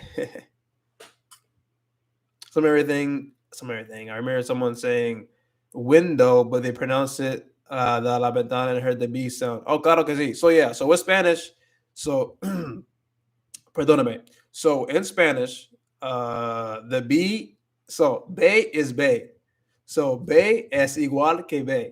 So B in Spanish has the same sound as V, or as in English, but has the same sound as V. So V in Spanish is be as well.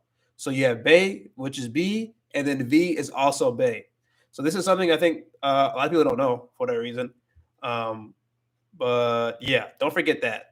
For me, this year it has been very challenging. So I've been focusing on that a lot, making sure that I'm not saying the V English sound, because it's actually really difficult to do that. This year I keep saying like vela instead of bella, or I've been saying van instead of ban. So that's something that is very tricky, but you're gonna sound a lot more native when you start to do that. A lot more native. So make sure that you practice that. It can be kind of difficult uh, pronunciation wise, because if your native tongue is English, you're used to making that v sound. But just every time you see a V, make sure that you do be. So van, nos vamos, vamos, nos vámonos, nos vámonos is vámonos. It's van. It's velocidad is velocidad. It's not velocidad. It's velocidad. Velocidad. ¿Qué más? ¿Qué más tenemos? Volumen. Volumen. So volume. It's not volumen. It's volumen. And the thing is with that, it's very tricky to hear actually too. It's kind of tricky because it's almost like a soft B too, I would say sometimes. So bam, bam. Like it's kind of hard to hear sometimes, depending on what the word is. I'm trying to think of another word. Be. So okay, that's a good one. So like, let's say I say ve. So I'll say that with the English sound ve. But if I change that to the bay sound, is be. So they sound extremely close. Ve versus be. They're about the same.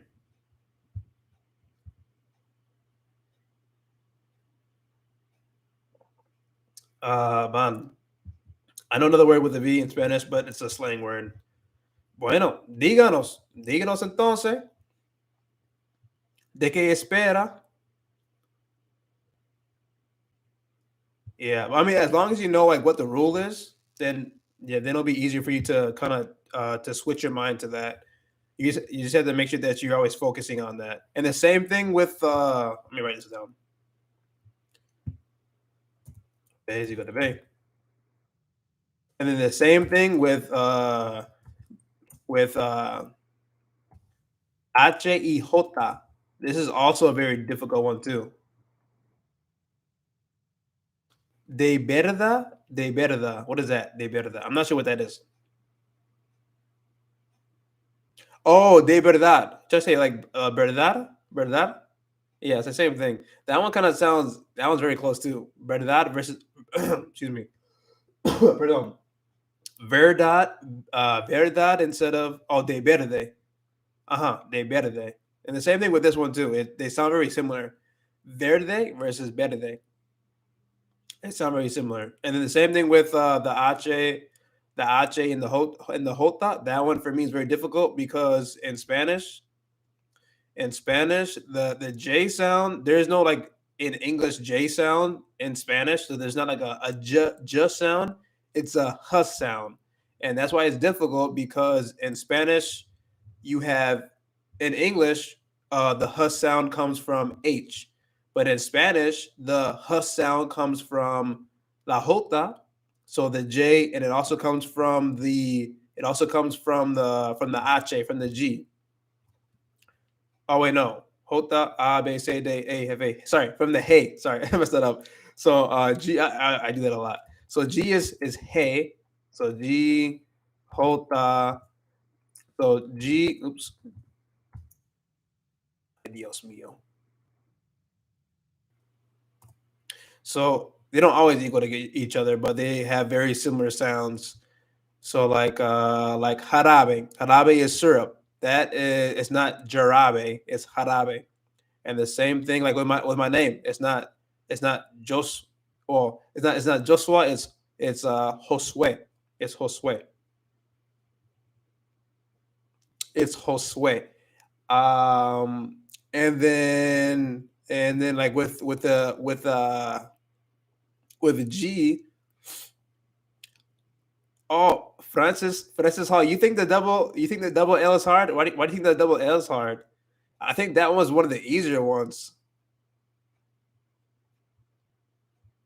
because the pronunciation is not that hard to make that Y sound, at least in my opinion.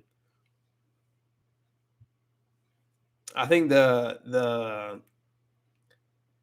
hey and the jota is really difficult because the h la h is silenciosa.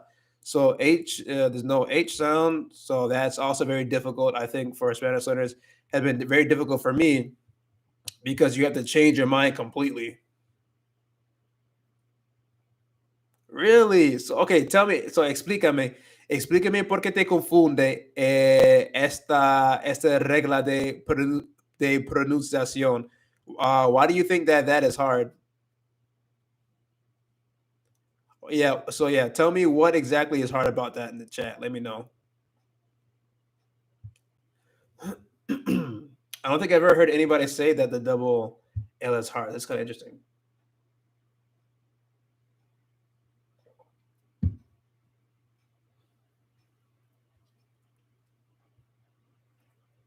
Déjame saber. Oh, because you want to use. Okay, I see. Yeah. Okay, that makes sense. I'm just used to it. So yep. So the double L, yeah, it's always gonna be the como el sonido de Y en inglés.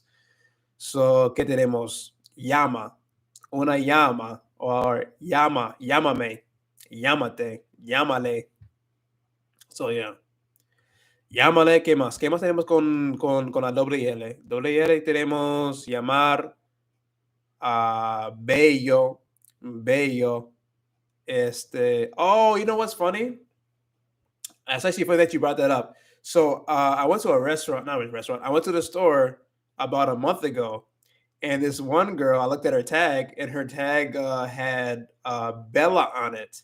And then I asked her, I'm like, how do you pronounce that? I was like, oh, is it Bella? 'Cause I'm thinking in Spanish and not English. She's like, no, it's just Bella. And I was like, oh, never mind.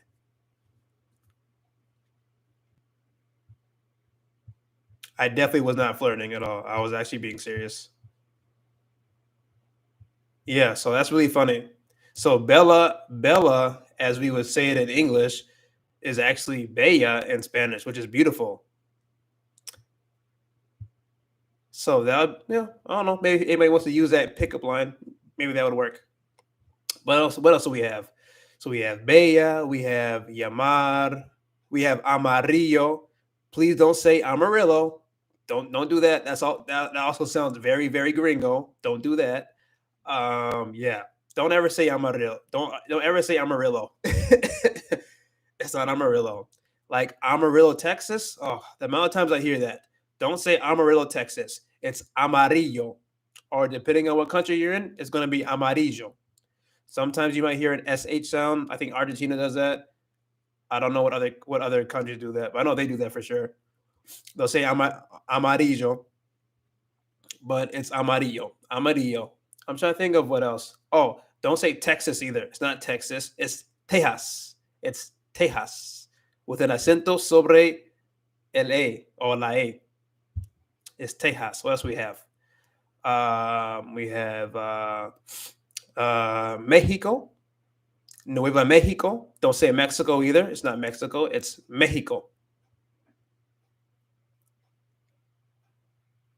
I have no idea what cuckoo is. No, I have no idea what that is. Oh, okay, you did. Oh, I see your words now. Bald, pelado, pelado. I mean, for the person like ese pelado. Oh, ¿de dónde es usted? ¿De dónde es usted? No tengo ni idea.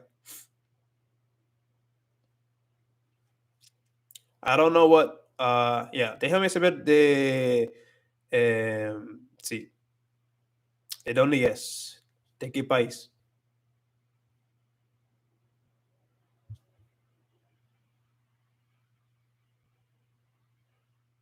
Texas, Mexico.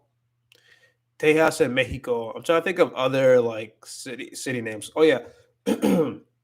Don't say Los Angeles either, please. Don't say Los Angeles. It's not Los Angeles because there is an ah, and the ah makes the ah sound and not the oh wait, yeah, not the o sound. So it's Los Angeles. Los Angeles is how you say that. That one's always confuses me. Wait, hold on a second. I look up the spelling. I keep doing this to myself. How do you spell Los Angeles, California? Los Angeles. Okay, there we go. See, I keep getting confused.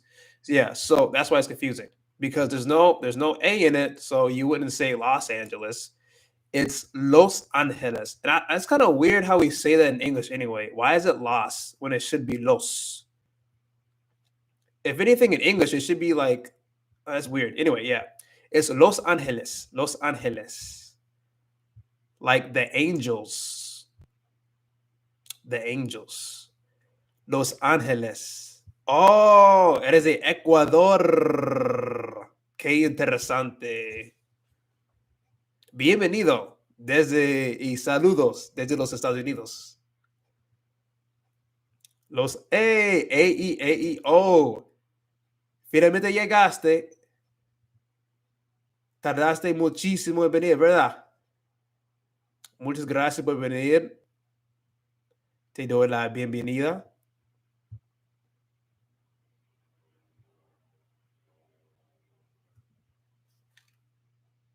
Ah, un avión. La U es silencioso. La U no es silencioso. Solo la H. Solo la H es silencioso. And if you're in the Dominican Republic, a lot of stuff are silent. But no, la U no es silencioso. Solo la H. So don't say hola. It's not hola. It's hola. Hola. With a very hard O. Hola. What else? I'm trying to think of other words with H. It's not hielo. It's not hielo. It's hielo. It's hielo. It's not harina. It's harina. Harina for flour. What else? What else we have for H words? Hola. So we have hola. No es hola. We have other H words. Harina, hielo. Jardín. La jardín. So there's also like the H sound there too. So la jardín. La jardín.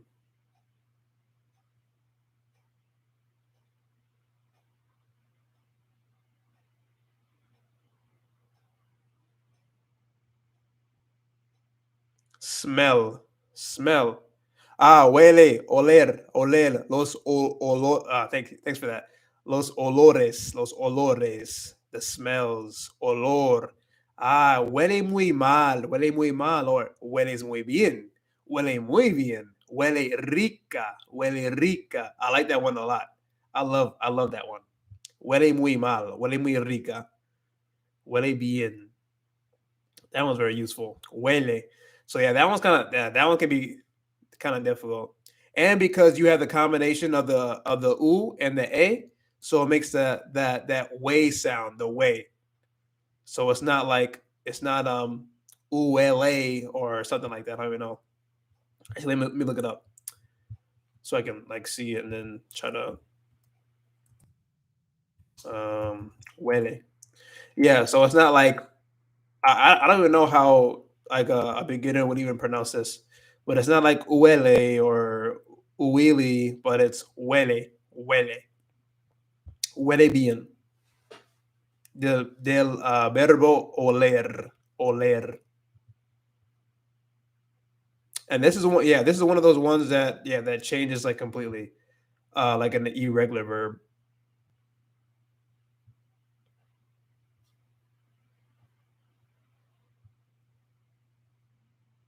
De nada. Harina, harina. O sea, como siempre estoy doblando la R siempre. La harina. I mean, that's what technically supposed to say, but I roll my R's more than I need to. But yeah, it should be just like la harina, la harina. I just go a little bit overboard sometimes with my R's. La harina. Y de nada. I'm trying to think of, oh yeah, so think of other city names. Oh yeah, elotes, elotes. I think elotes is corn, I think. Elotes. No, what is elotes? Let me ver. Is it corn? Elotes. No, es una comida. Elotes, comida. But yeah, elotes. Yeah, so elotes is corn in in Spanish. But there is a city in Texas that is also elotes, but it has a H. So it's like really kind of hurts my head. But elotes, Texas. Not hoteles. Oh man, I'm like not looking at the right one. Oh, I. Oh, holetes. I'm like getting confused now. It's not hoteles. Oh, I guess that's another H word too. Hotel. It's not hotel. It's hotel. Hoteles. Hotel. Yo tengo una reservación en esta hotel muy cara. Elotes. There we go. Elotes.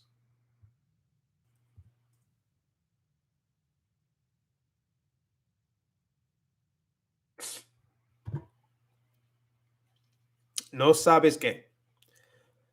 Comprehensible input is a little something that helps a lot when it comes to learning a new language. Yes, it does. I would agree with you.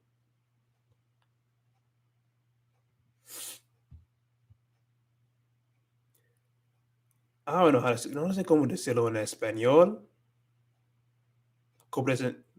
El consumo, quizás el consumo comprensible, el consumo comprensible, algo así, no tengo ni idea, pero voy a buscarlo. Pero a veces viene un día cuando tienes que salir de ese tipo de contenido porque tienes que tener un desafío. Tienes que tener un desafío para mejorar tu comprensión auditiva a la misma vez. Porque, por ejemplo, no vas a aumentar tus habilidades de escuchar, tus habilidades de comprensión, si todavía estás escuchando a contenido que ya puedes comprender, ¿me entiendes? Por esa razón, tienes que escuchar a cositas que no puedes entender, que no puedes entender de ninguna manera y tienes que encontrar una solución. Porque, por ejemplo, tienes que preguntarte, te preguntas, por qué yo no puedo comprender esta frase o esta parte de esa serie? Así, me encanta aprender de esa forma, escuchar a contenido que no entiendo de ninguna manera. Yo no soy capaz de comprender de 80 o 90% de contenido a lo que estoy escuchando, porque eso es como tienes que aumentar tu forma de escuchar o tu habilidad de escuchar. That's what I would say. I'm all for comprehensible input until you have to actually increase it When you have to increase your comprehensible input, oh no, when you have to increase your listening skills, you have to listen to things that you can't understand at all, and that makes language learners very uncomfortable. I feel sometimes makes me feel very uncomfortable too. But I think that is something that is very necessary. You have to move to a point where you don't understand anything at all, and that is how you improve your listening skills a lot. Because then you have to figure out how do I actually understand these people, and you have to figure it out. And that's the beauty of language learning. Hey Ben, hey Win. Hola, pretty late, but I just came home from work. Muchas gracias por venir. And for all those who are here, muchas gracias por venir otra vez. Te doy la bienvenida. And if you haven't yet, make sure that you dale like a este video. Make sure that you like this video, this live stream as well. Make sure that you subscribe to this channel. Suscríbete a este canal para ser un suscriptor a este canal y compartir mis videos también. Make sure that you share my videos as well with as many people as possible. Like go on your, I don't know, your Instagram, your tweeters, your tweeters accounts, and things like that, and share my videos. I don't know if you have friends. Quizás tienes una madre o tienes un padre que está interesado o interesada en aprender español. Quizás sí, quizás no. Pero si la respuesta es sí, se puede compartir mis videos con ellos también para que se aprenda un poquito sobre ese idioma, o bueno, por lo menos unos consejos que les ayuden a aprender ese idioma. Because I don't have really like any kind of real instructional videos of learning Spanish. I have some. Those are really old. Instructional videos about like some grammar stuff and pronunciation stuff. I mostly do like a lot of tips and things like that. Asher, great. Good question. Where can I get free Spanish books online? Perdóname. Free books. Spanish books online for intermediate. So when you say books, are you talking about textbooks, or are you talking about textbooks? Or are you talking about like actual like novels and nonfiction books and things like that? Bond, maybe you should go to restaurants or places near you, obviously where Spanish speakers live, so you can practice. Sí, eso es lo que yo hago. Julia Monaco, hola otra vez.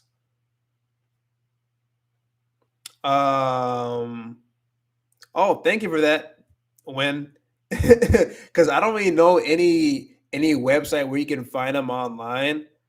Like I don't know a specific website. I'm pretty sure you can just probably look it up, and maybe there's some depository or something like that, some catalog where you can like do like a download a PDF. But I don't know any, unfortunately, any specific websites that have that have that. But as Win says here, you can go to your local public library, or you can go to really any local bookstore as well. And you wouldn't even have to pay for anything. You just go there every single week and read a little bit. That's something that you could do as well. Yeah, I mean, it costs maybe a little time time off your hand. But yeah, if you want to not buy anything, that's one way of doing it. You can go to the bookstore. You go to Barnes and Noble or your local bookstore, and you could read as much as you want every single week for free.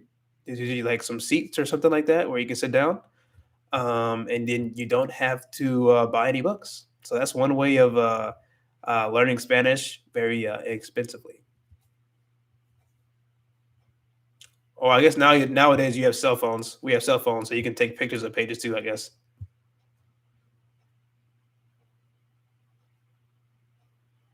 ¿De dónde eras o dónde ahora? Yo soy de los Estados Unidos.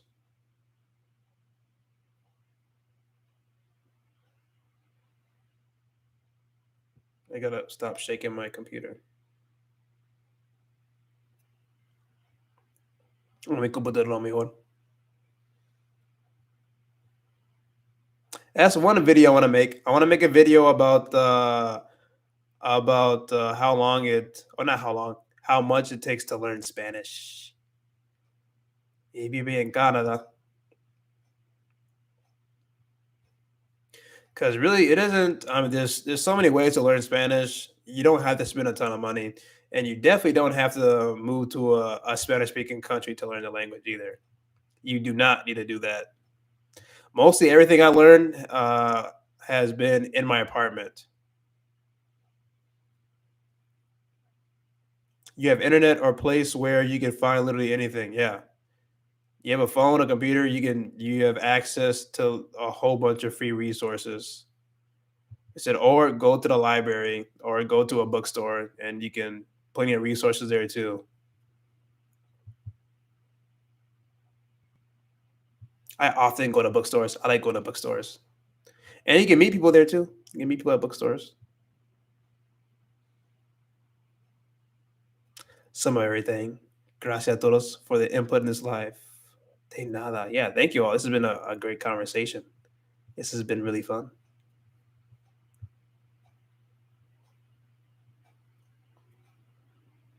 Pero sí, no tienes que gastar tanto dinero tratando de aprender español. Tiene que, bueno, tienes la posibilidad para hacerlo con una costa muy baja. No es necesario gastar tanto tiempo. Bueno, no es necesario gastar mucho dinero, mucho cuarto. No es necesario. Mucho peso, mucho peso. That's the big thing. That's the big thing. Don't have to pay a lot of money.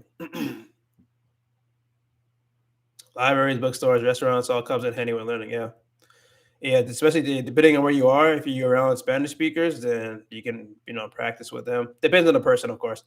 But yeah, if you're around a lot of Spanish speakers, then that's a lot of speaking practice or asking them a lot of questions about the language. How do you say this? How do you say that? That helps a lot with pronunciation because that's like the main thing you can't get from books. That's the main thing. I don't know. Maybe some people can read textbooks where it says, where it talks about all the different sounds and things like that, combinations of words and letters and things like that, and how to pronounce things. I can't read that and then just start pronouncing things correctly. Maybe some people can. So that's probably like the biggest thing that you really can't get from books is pronunciation and like how to say things properly to a certain extent. But apart from that, you can learn literally anything about language in books and stuff like that from stores. Like the basics for the most part.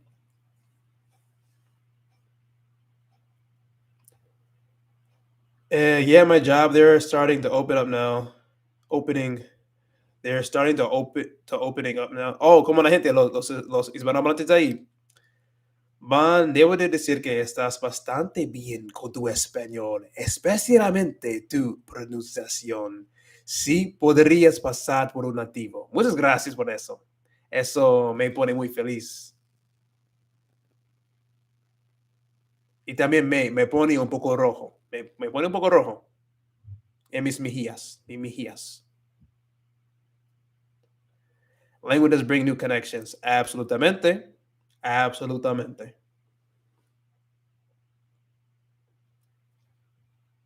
I feel like I can pass for a native who grew up in the well, not a native. I can pass for like a first. I can pass for a first gen Spanish speaker. like uh like my parents are Latinos or Spanish speakers better mejor. Like my parents are Spanish speakers, but I grew up in the U.S. I could pass for one of those kids, a no sabo kid. It's just I have very broken Spanish. That's all it is.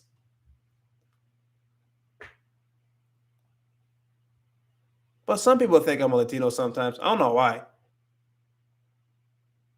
Well, if somebody doesn't speak Spanish, of course they think I'm Latino. They think I'm a native Spanish speaker if they don't speak Spanish at all. But like some Spanish speakers, they do ask me like where I'm from, de donde soy, and things like that because they're not used to like Americans speaking Spanish or they haven't met like an American speak Spanish or something like that. So sometimes I do get like a lot of those kind of questions.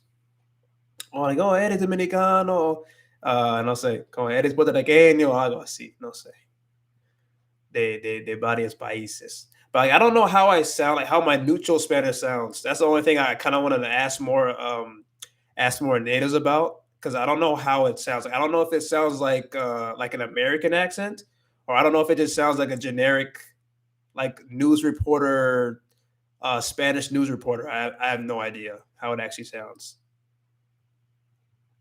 But my accent has definitely gotten a lot better over the past few years.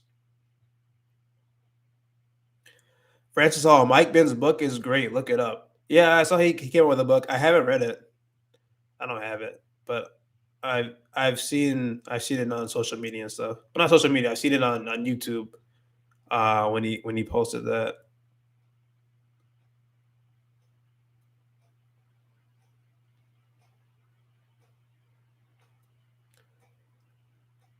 I'm already sp- I'm already speak Spanish, so in my case, I'm trying to improve my English because sometimes it kind of sucks hard, sucks bad. Sí, está bien. Esa parte del proceso, ya tú sabes, esa parte del proceso de ser estudiante de un idioma, poco a poquito, poco a poquito. Así es la clave de aprender español. No es de día, no es del noche al día con el progreso, pero los pasos pequeños te puede llevar muy lejos. Te pueden llevar muy lejos.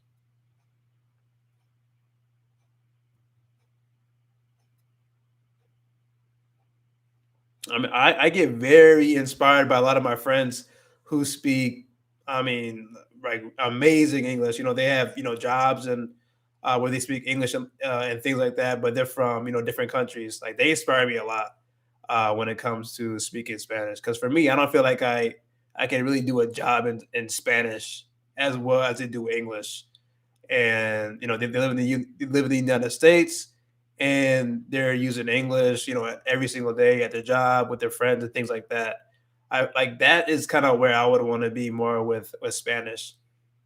So always using it for work, never speaking really in English and things like that. That would be asombroso.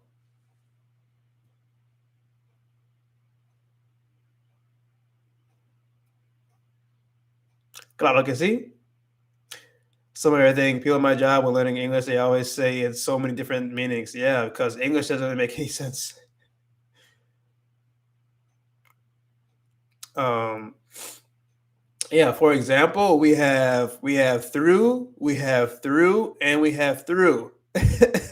What is it? Yeah, like through, throw, through, through, oop, though. Like those types of words definitely confuse people because it doesn't make much sense. Through, though, thought. Yeah, doesn't make sense. Spanish makes a lot of sense. Como profundo es su libro? Tuve que comprar mi primer libro desde eBay.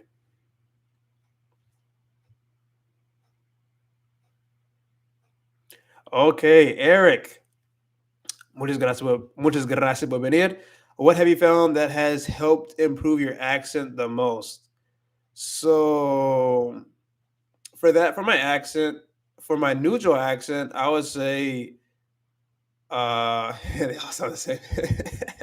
Yeah, because they do sound the same. Exacto. Suenan igual. But for my accent, this year I have worked a lot on literally just making sure I'm focusing on the alphabet, the how the letters of the alphabet sound. So when you see me make a mistake, I usually repeat it over again and make sure that I say it correctly because I know how to say it correctly, but either I fumble over my words or I just forgot how to say it or something whatever the case may be. So okay, déjame decir una cosita. voy a decir unas frases en español para que comete un error con una palabra como espontánea. So, espontáneamente, okay, there we go, I messed up. So, see, like that. So, espontáneamente, okay, that word is hard for me to say.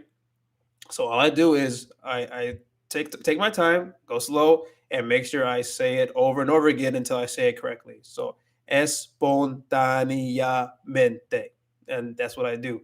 I'm thinking I know exactly how the letters sound, and I just make sure I go slow and just say it over again, espontaneamente, and that's the magic of Spanish right there because exactly what you read, lo que se escribe es lo que digas, verdad. So that's what's helped me a lot. Make sure that you practice the alphabet. The alphabet never goes away. So that's one thing I had to really kind of get more focused on and really realize that the alphabet never goes away. It's not something that you just study at the beginning. I'm always thinking about the alphabet. Right now, I'm always thinking about the alphabet. That's like when I just messed up that word right there. Okay, espontaneamente, and I do just like that. Or frecuentemente. Okay, frecuentemente. But in this case, with this word, it's a combination of letters. So that's also where what is key within like developing your accent as well is knowing not just how individual letters sound, but the combination of letters sound as well. Because once you combine different letters, they make different sounds. So in this case, we have frequent, we have quint. So frequent. So we have the what is it? Frequent. So it's a u. Hold on, déjame ver. Frequent. Okay, yeah. Frecuentemente. So, frecuentemente es como tienes más o tienes un solo sonido para tres o para dos letras. So that one is frequent. So like learning a lot of those different types of, I call them pronunciation. They're not really pronunciation rules, but I mean I guess they kind of are pronunciation rules like that. So knowing a lot of the patterns when it comes to speaking like that really helps you out a lot. And then early on during the stream, I was saying the same thing with transportación.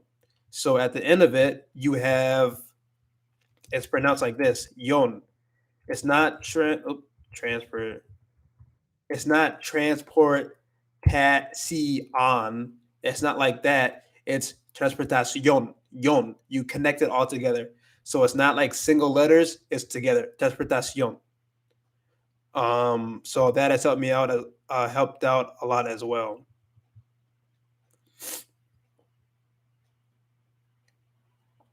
So yeah, so learning a lot of the different the combination of letters, making sure you're always focusing on the alphabet.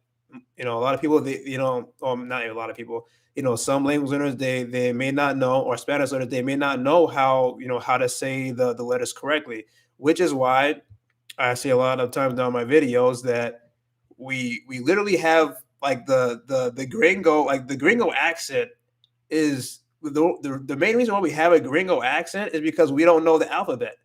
That's like that's like the basic is what I would tell you. We have all these jokes about the gringo accent and things like that. And the reason why we have this gringo accent is because we don't know how to say the letters properly in Spanish. It's literally that simple. And then of course, some letter combinations as well. So I think before I was saying, see, dirección, same thing. Dirección. It's the ending is yon. It's not dirección. It's not that. It's dirección. The last three letters are together. Yon. It makes one sound. Frecuentemente.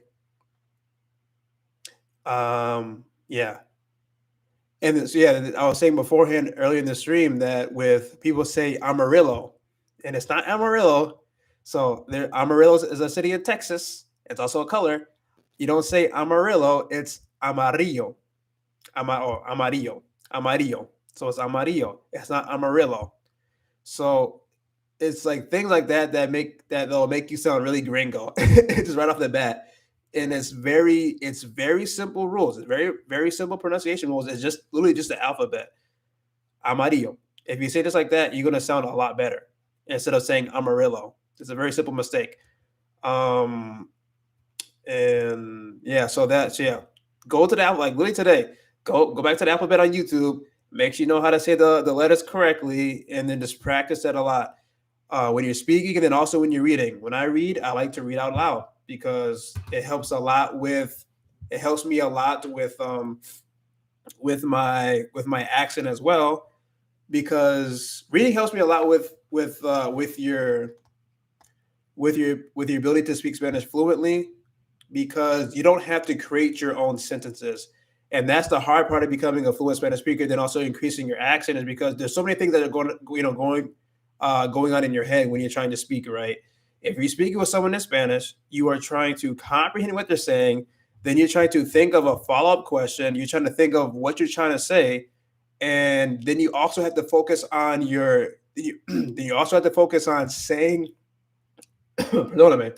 Then you also have to focus on pronouncing what you want to say correctly. So that is fairly difficult.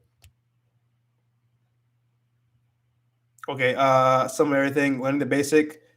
Thus far, Spanish has been helping me very good. From the pronunciation of the alphabet. Perfect. That's really all it takes. Just practice that over and over again. So I'm gonna read something right now. So, okay, eso no había cambiado años después. Fidel para mí no es ningún dictador, me dijo, y sus amistades y tendencias ideológicas y no eran ningún secreto. Yo me siento hermano de Gaddafi, de Chávez, de Lula, de Evo. Okay, this is just an entrevista con un dictador. So that's why like the writing was like that. But reading helps you a lot to really, I would say, like kind of iron out the difficult things, like things that are really difficult for you to pronounce. They help you with also like the pitch and tone of your voice as well. And the same thing if you're practicing speaking, but I think reading helps with that a lot because again you have the sentences already there for you. You just have to practice speaking.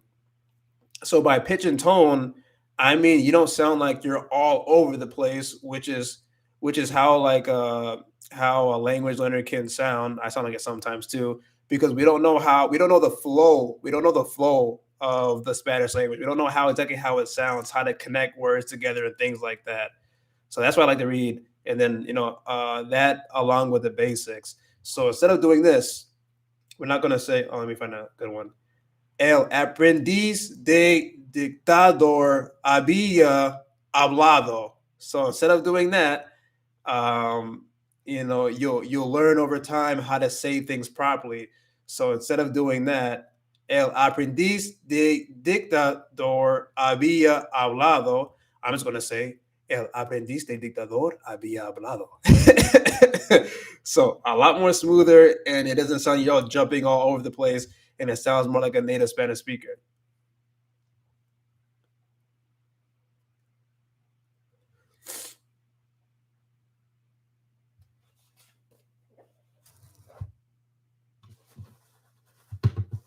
Learning the basic. Oh, perdóname. Mi nariz. Soplar. Soplar is no. I forgot how to say blowing my nose. It's not soplando. Is it sacando la van? Es sacando la nariz, ¿verdad? Es como se dice como esa acción cuando tienes que sacar todo el muqueas de tu nariz, algo así. ¿Es sacando o es soplando? ¿Estoy soplando o estoy sacando la nariz? Se me olvidó. Let's see. Someone told me read only the first letters and vowels only. I don't know what that means. Someone told me to read Francis Hall to read only the first letter and vowels only. What exactly does that mean? Dígame.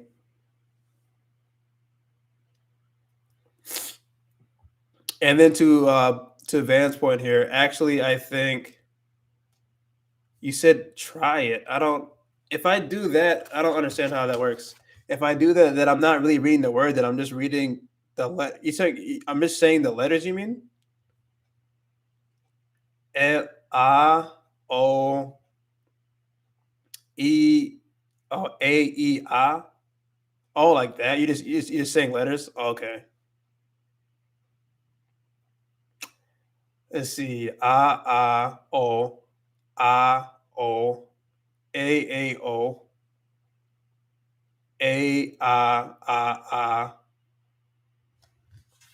Huh, I've never heard that before. That's interesting. Oh yeah, let me get back to what you're saying right here. Transportación, I would say necesito transporte, but most likely I need a taxi or a car. Yeah, yeah, yeah. Transportación, I think it's like so. I mean, I've heard a lot. Transportación público, transportación público. So just transportation in general, public transportation. But I mean, if you say transportación, someone's gonna know what you're talking about. But yeah, tienes un taxi, tienes un Uber, todo ese tipo de cositas.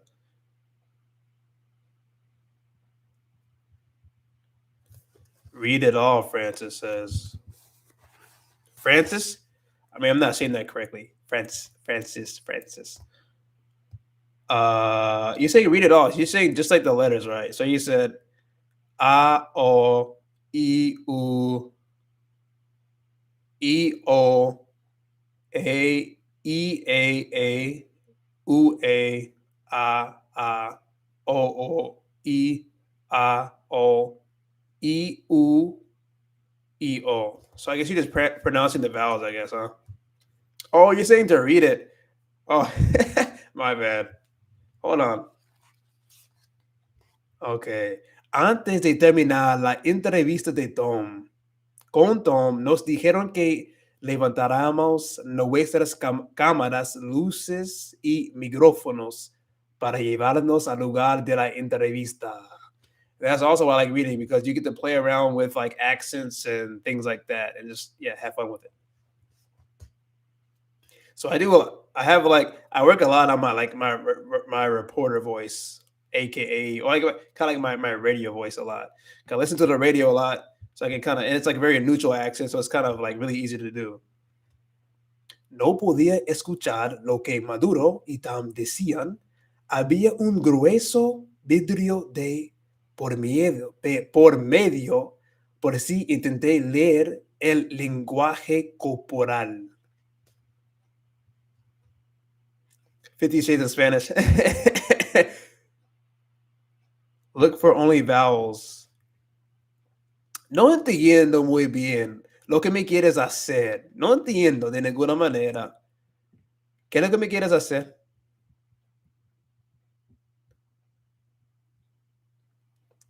No, this is 17 minutos entrevista con el dictador by Jorge Ramos. Jorge Ramos es un ropetero. Yo creo que quizás él es mexicano, pero no sé dónde nació, quizás en México o los Estados Unidos. Pero yo he visto muchísimas veces en los Estados Unidos, como en la televisión, con varias entrevistas así. Pero eso es una entrevista entre Jorge Ramos y Nicolás Maduro de Venezuela. Entonces, me parece muy entretenido para saber de los pensamientos de Nicolás. Entonces, sí. So, that'd be kind of fun to read. I want to like to learn about politics and things like that. And government and economy and such. Yo también, some everything. What's going to be so cool with learning Spanish a year from now? I can't wait to see my progress. Same here. I want to be,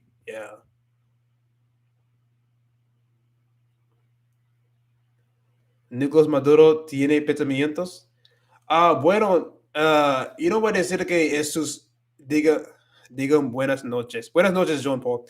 No estoy diciendo que sus pensamientos, pero literalmente es una entrevista. Entonces, no, bueno, quizás es sus pensamientos, pero también es sus palabras reales en ese libro, porque eso es una entrevista en persona.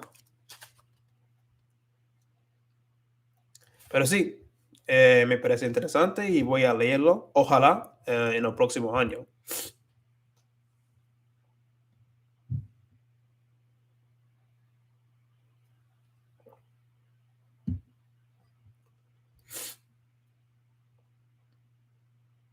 Mi nariz está corriendo.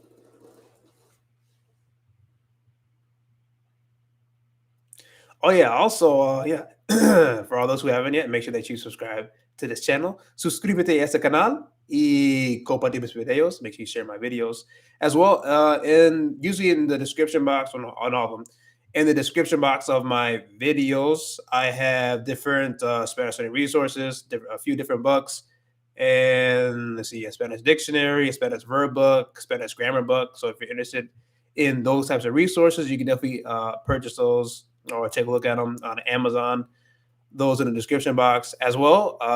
Te puedes dar dinero, te puedes dar una donación. You can donate to support my channel as well on my Buy Me a Coffee page, and that is also in the description box of this video. Si te interesa hacerlo. Okay, I don't know if this happens to you, Bon says. In Spanish, sometimes I tend to forget word in English and my brain just blocks. Maybe I just have Alzheimer's or something. No, sí, me pasa lo mismo. Yo creo que nos pasa a todos, a cada persona, y no importa si estás estudiando otro idioma. Si, por ejemplo, tú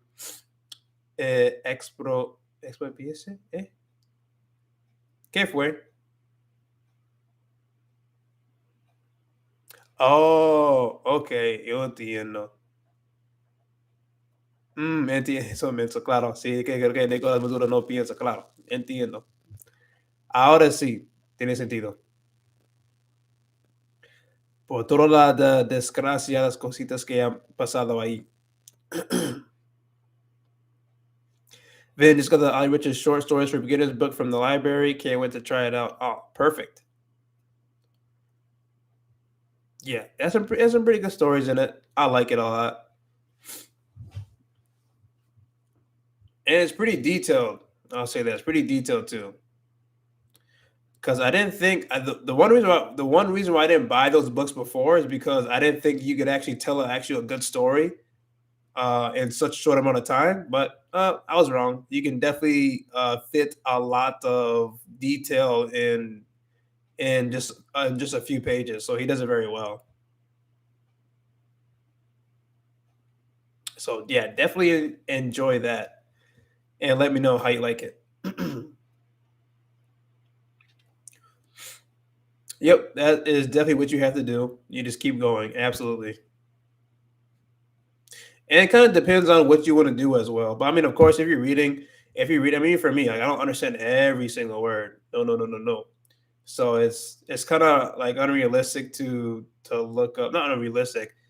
I don't even like looking up every single one. No, no, no, no, no. Only looking up every single word. It can be maybe I don't know 50% of the words maybe I can look up, but it really just depends on what strategy that you're using to read. There's a lot of different ways to do it. You can do more an analytical an analytical approach where you're just reading a couple pages and you're trying to understand everything. And that's one way, or you're just kind of reading it just for enjoyment. So you don't really care about too much of the the analysis, and you don't want to know every single thing. You're just reading it for kind of almost just like for fun. So yeah, there's a lot of different ways that you can read a book, which is great. A lot of different ways that you can approach it. That's why I like reading so much. A lot of good benefits to it.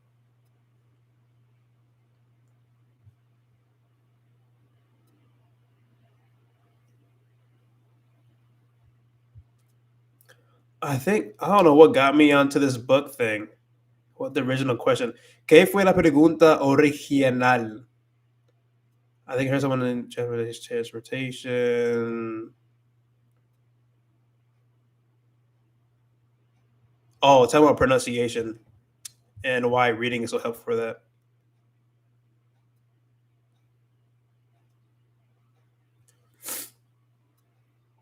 Jomo says the neighbors make a lot of noise and don't let me sleep. Ay, Dios mío.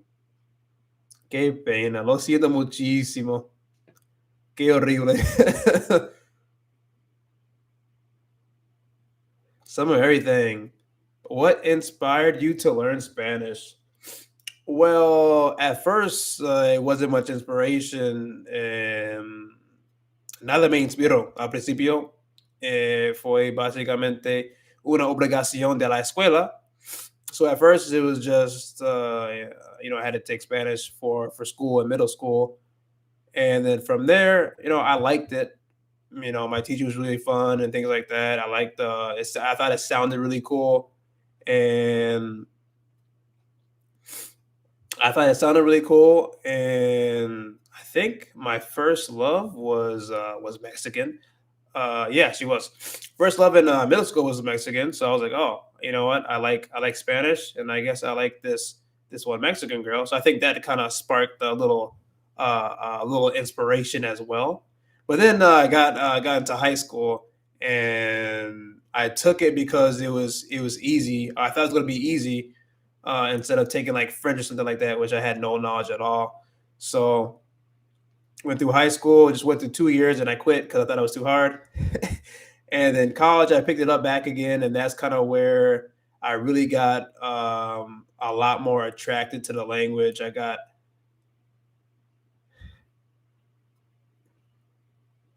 Oh no, that's actually not the reason why.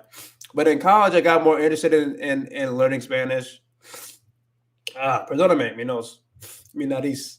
So yeah, so in college I had to take it. I had to take a foreign language, and I had to take Spanish again. And I just got really interested again in like learning the whole learning process of different vocabulary and just learning about Latin American culture in general. That kind of really interested me and interested me as well. 'Cause I love history. I love learning about culture. Well, at that time, I didn't really love learning about culture. I love learning about history, and then I also took like an economics course that was related to Latin America.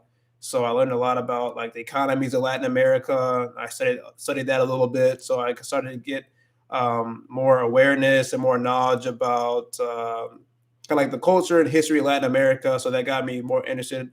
And then kind of after I graduated, I decided I wanted to, become fluent in Spanish, basically so not to waste money. Not to waste money. It's like, well, if I got a degree and everything like that, I might as well continue learning Spanish because I don't want this to be for nothing. I studied for whatever 3 semesters, really hard, learning all this. I didn't want to lose it. So that was like a really big motivator for me to continue learning Spanish. And for the past 3 years, I just kept falling in love with the language and not a particular person. I just kept falling in love with the language. I got more interested in Spanish culture, Latino culture. I love Also, yeah, I got really obsessed with the learning process. So I got really obsessed with how to learn vocabulary. How do you increase your listening comprehension? How do you write better and things like that? So I fell in love with the process of learning language, I would say first, and then I started to fall in love with the actual culture of Spanish speaking countries. And yeah, that's kind of what has inspired me a lot. And then just since then, just I've had more passion and more love for the language. And after having so many interactions, after having conversations in Spanish with actual Spanish speakers, that really opened up, I would say, a whole new level of love for the language as well. Because now I was starting to actually communicate with Spanish speakers. I was actually using my Spanish, like in real life. So that really inspired me even more. And then just having more friends as well who are Spanish speakers, they have inspired me a lot. Like a lot of my friends, they're Spanish speakers, so that has really encouraged me. Like a lot of my Spanish speaking friends, like they have encouraged me so much, like to keep on learning Spanish. They give me a lot of compliments, they help me out and things like that. So really, I would say like Yeah, at first it was just, just a desire to learn the language. And then after that, it was Spanish speakers themselves. They're the ones who have really inspired me to continue learning the language. Um, and then my desire for like learning about culture, and then also I love just education in general. So like this is kind of my thing, just learning about different countries, learning how they speak in different countries, learning about the history, the culture, the food, the music, all all those different types of aspects of just kind of like human beings kind of really fascinates me. So that is my answer for that one. Or I guess a little bit more. That's what inspired me, and that what's like what continues to inspire me as well. And then also just like learning about the amazing advantages that there are to learning Spanish as well. Because there's so many advantages to learning Spanish, and I've learned more of them over the past few years. Of course, speaking more with Spanish speakers is like I have more connections now. I have more friends than I ever had before, and I'm learning more than I ever had before in my life. So yeah, things like that. But man, it's really funny that you say that. Because yes, I mean, social media, things like that, you definitely see that answer a lot. I want to speak Spanish so I can talk to whoever. That's funny. Jean Paul, estuve en de sus directos y vi algunos de sus videos. Pienso que tienen un buen nivel, pero todavía hay detalles pequeños por pulir. ¿Tú piensas que de su español? Yo creo que va por buen camino, suena bien.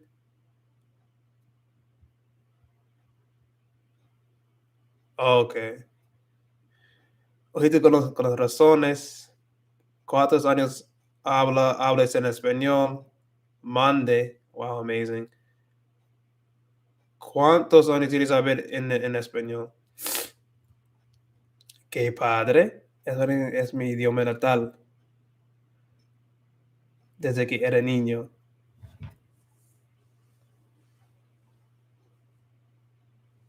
Hablando de oportunidades, I'm going to give you guys a podcast that I'd recommend listening to. Perdóname. It's called Brand the Interpreter. So if you ever have had any desire to like learn about what you can do with language skills in general, not just learning Spanish, but any kind of language, I would definitely check out I would definitely check out this podcast here. Oops. Brand the Interpreter podcast.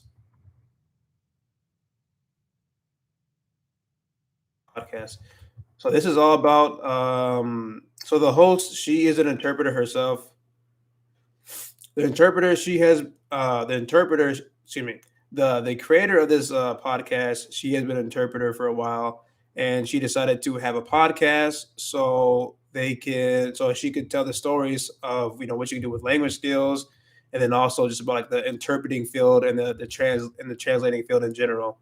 So yeah, that is you're gonna hear so many different interviews, and then also a lot of different background people with interpreters and translators, people who are within the language profession, and they have different specializations. They have a whole bunch of different stories as well, kind of like where they came from, where they're born. People from all over the world, different professions. So they're not just, let's say, like a medical interpreter. You're gonna find like a legal interpreter. I think there was one who did interpreting for weddings. There's translators. There's yeah, so legal, medical, community interpreters. So I think it's a really good podcast to really kind of introduce you to that, what you're able to do with your language skills, because there's a lot that you can do when you learn a second language. So I definitely recommend listening to that. Yeah, so I like that podcast a lot. Ok, frases con cuánto tiempo. So yo llevo, okay. So speaking wise, I would say I really only have 3 years of speaking Spanish. 3 years of speaking Spanish because in college, like I said before, we didn't really speak Spanish. We didn't really speak Spanish at all. Like a few minutes in class, a few minutes in class, and then for homework, we never really spoke either. Sometimes we had some groups where we would talk for like 10 minutes, a 10-minute conversation, and that was it. So after I graduated college, really is when I actually started to practice speaking. Well, actually, no, I didn't really start practicing speaking until 2020. So really, like 2 full years of actually like fully practicing every single day and things like that is kind of how I got to this level from a very very basic level of Spanish speaking, like very basic, just kind of like oh me gusta jugar football, yo tengo cuatro hermanos. That was me in college. That's how I started 3 years ago. I have videos of those. Yeah, I have videos of those where I was speaking in college, so you can watch those videos. Yeah, but yeah, it was terrible. I spoke terrible back then.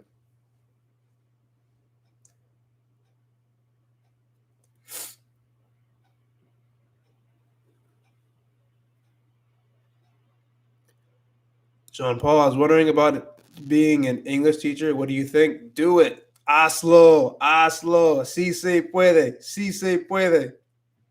Definitivamente. Ponte a trabajar y alcanzar esta meta. Eso es lo que yo diría. ¿Por qué no? ¿Por qué no? Si quieres hacerlo, entonces hazlo. No deja que nada, no dejes que nada no dejas que nada te detenga.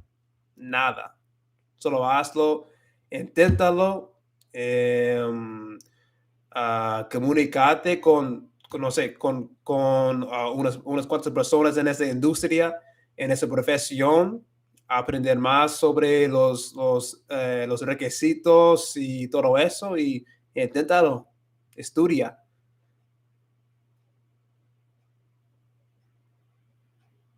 Joe Paul, maybe you have a B2 level or am I wrong? I have no idea. I don't like taking those exams. No, yo no prefiero tomar exámenes así porque la forma que yo miedo, no, que yo mido, espérame, que yo miedo medir, como miedo o medir, no sé cómo decirlo, como conjugarla, pero miedo mi forma de hablar es con mí mismo, como yo creo mis propias formas de medir mi progreso, entonces no tengo ni idea qué realmente es mi nivel de hablar, porque yo no tomo exámenes.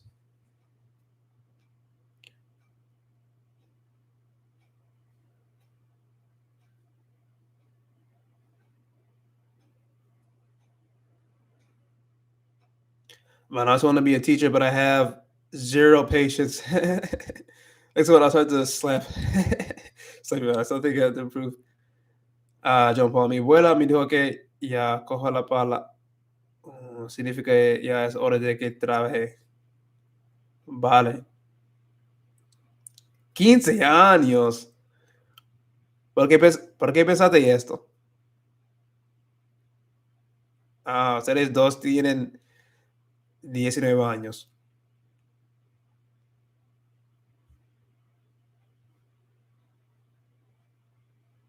Ya Picardo.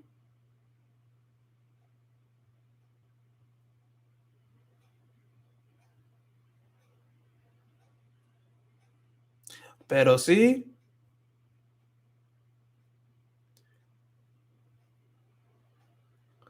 déjame saber en el chat también. Let me know in the chat what has been, let's see, what has been the most helpful video of mine on my channel for you? ¿Qué ha sido el video más útil para ti? That'll be kind of interesting to know. And also, let me know what type of videos you would like to see in the future, or what type of topics would you want me to talk about as well.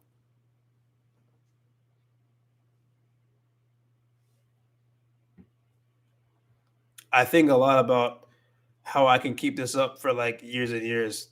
YouTubers really they impress me. To be able to make so many videos for years and years, that is impressive.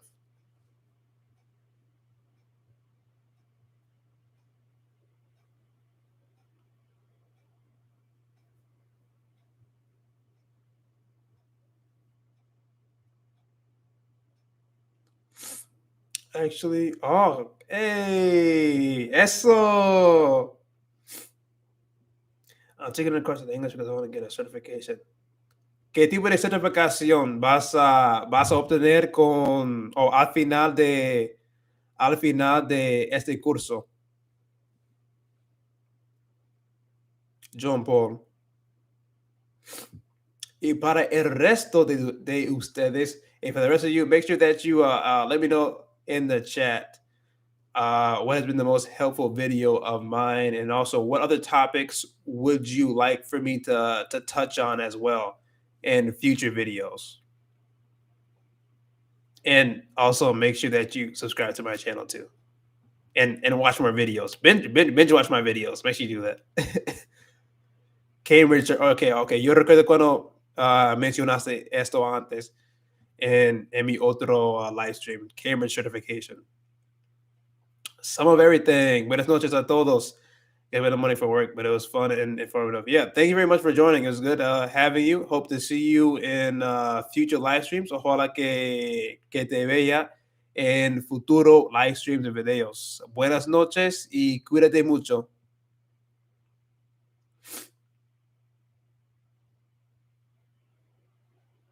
National certification. Ok. Qué interesante. Voy a buscarlo. And when, thank you very much. How to learn Spanish as a beginner. Thank you very much. Oh, and when, thank you very much for the donation as well. Thank you very much for that. That was great. Appreciate that a lot. Sean's modern classical music, tu video de cómo aprender dos idiomas al mismo tiempo ha sido útil porque he decidido aprender alemán. Ah, perfecto. Estoy pensando en grabando más videos sobre este tema también para compartir más sobre mi experiencia, intentando aprender dos idiomas a la vez, porque es bien difícil, de verdad. Es bien difícil, pero es posible y tienes que saber. Para mí es como yo me vuelvo a ser un bebé, básicamente. Like I'm like a baby all over again because I have to figure out how to learn a new language. I have to figure out how to manage my time all over again. I'm so used to learning Spanish, so I need to figure out how to fit a new language into my schedule and all that type of thing. So yeah, it's been quite a challenge. It's been quite a challenge. I've been very lazy, and yeah, takes more energy out of me than just learning Spanish to learning French. So yeah, it's definitely a challenge, but you can do it. You just have to be disciplined to do it. Basically, you just have to be disciplined and try to stay organized and try to study just a little bit every day. And yeah.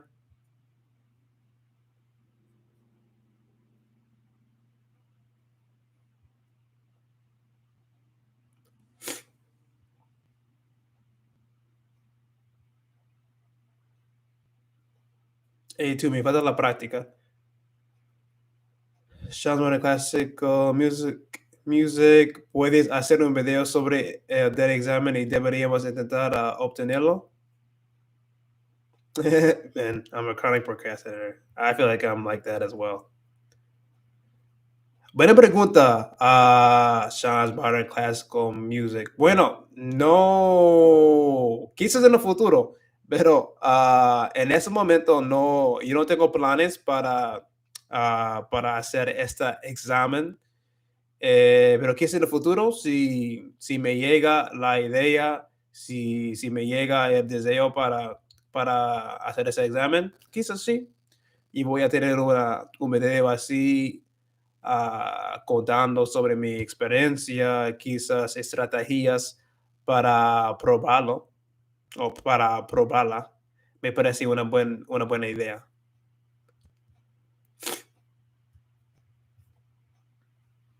I'm also procrastinate, but if I do it, at least I'm doing it watching something English. That's good.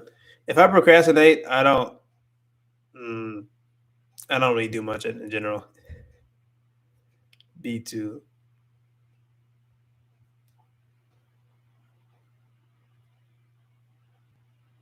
Ok, mis amigos, yo creo que llegamos al fin de esta live stream.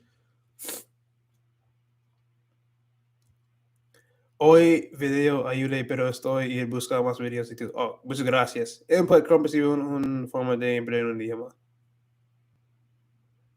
Ok, desde llegar a México, ok, sí, sé tú. So yes, muchas gracias por venir a todos mis amigos. I think it's time to end this live stream desafortunadamente. Y de nada, Sean, de nada. Muchas gracias por la pregunta. Me encantan las preguntas en esta live stream para continuar la conversación. But yeah, it's getting kind of late and yo tengo mucho sueño. También yo quiero comer algo como, no sé, que tengo en mi nevera. No tengo ni idea. But I have to get something to eat and I'm going to get some sleep and probably study a little French tonight. Maybe, probably not. We'll see. I'll try to study a little bit of French before I go to sleep. But thank you all again for coming to the live stream. Muchas gracias por venir y platicar conmigo, estar conmigo por tanto tiempo. Ha sido espectacular hablar con ustedes. Thank you all for coming again, and we'll definitely have more live streams like this in the future, where I'm speaking Spanish or some other ones where I just talk about different other topics. And yeah, don't forget about the different resources that are in the description box of this video, and then also have like a discount for iTalki lessons. I didn't say that beforehand, but discount for iTalki lessons if you're taking those as well. So yeah, make sure you check the description boxes and subscribe to the channel again. Like this video, like this live stream, share my videos, enjoy them, and yeah, we'll talk very soon. Muy pronto, vamos a ver otra vez.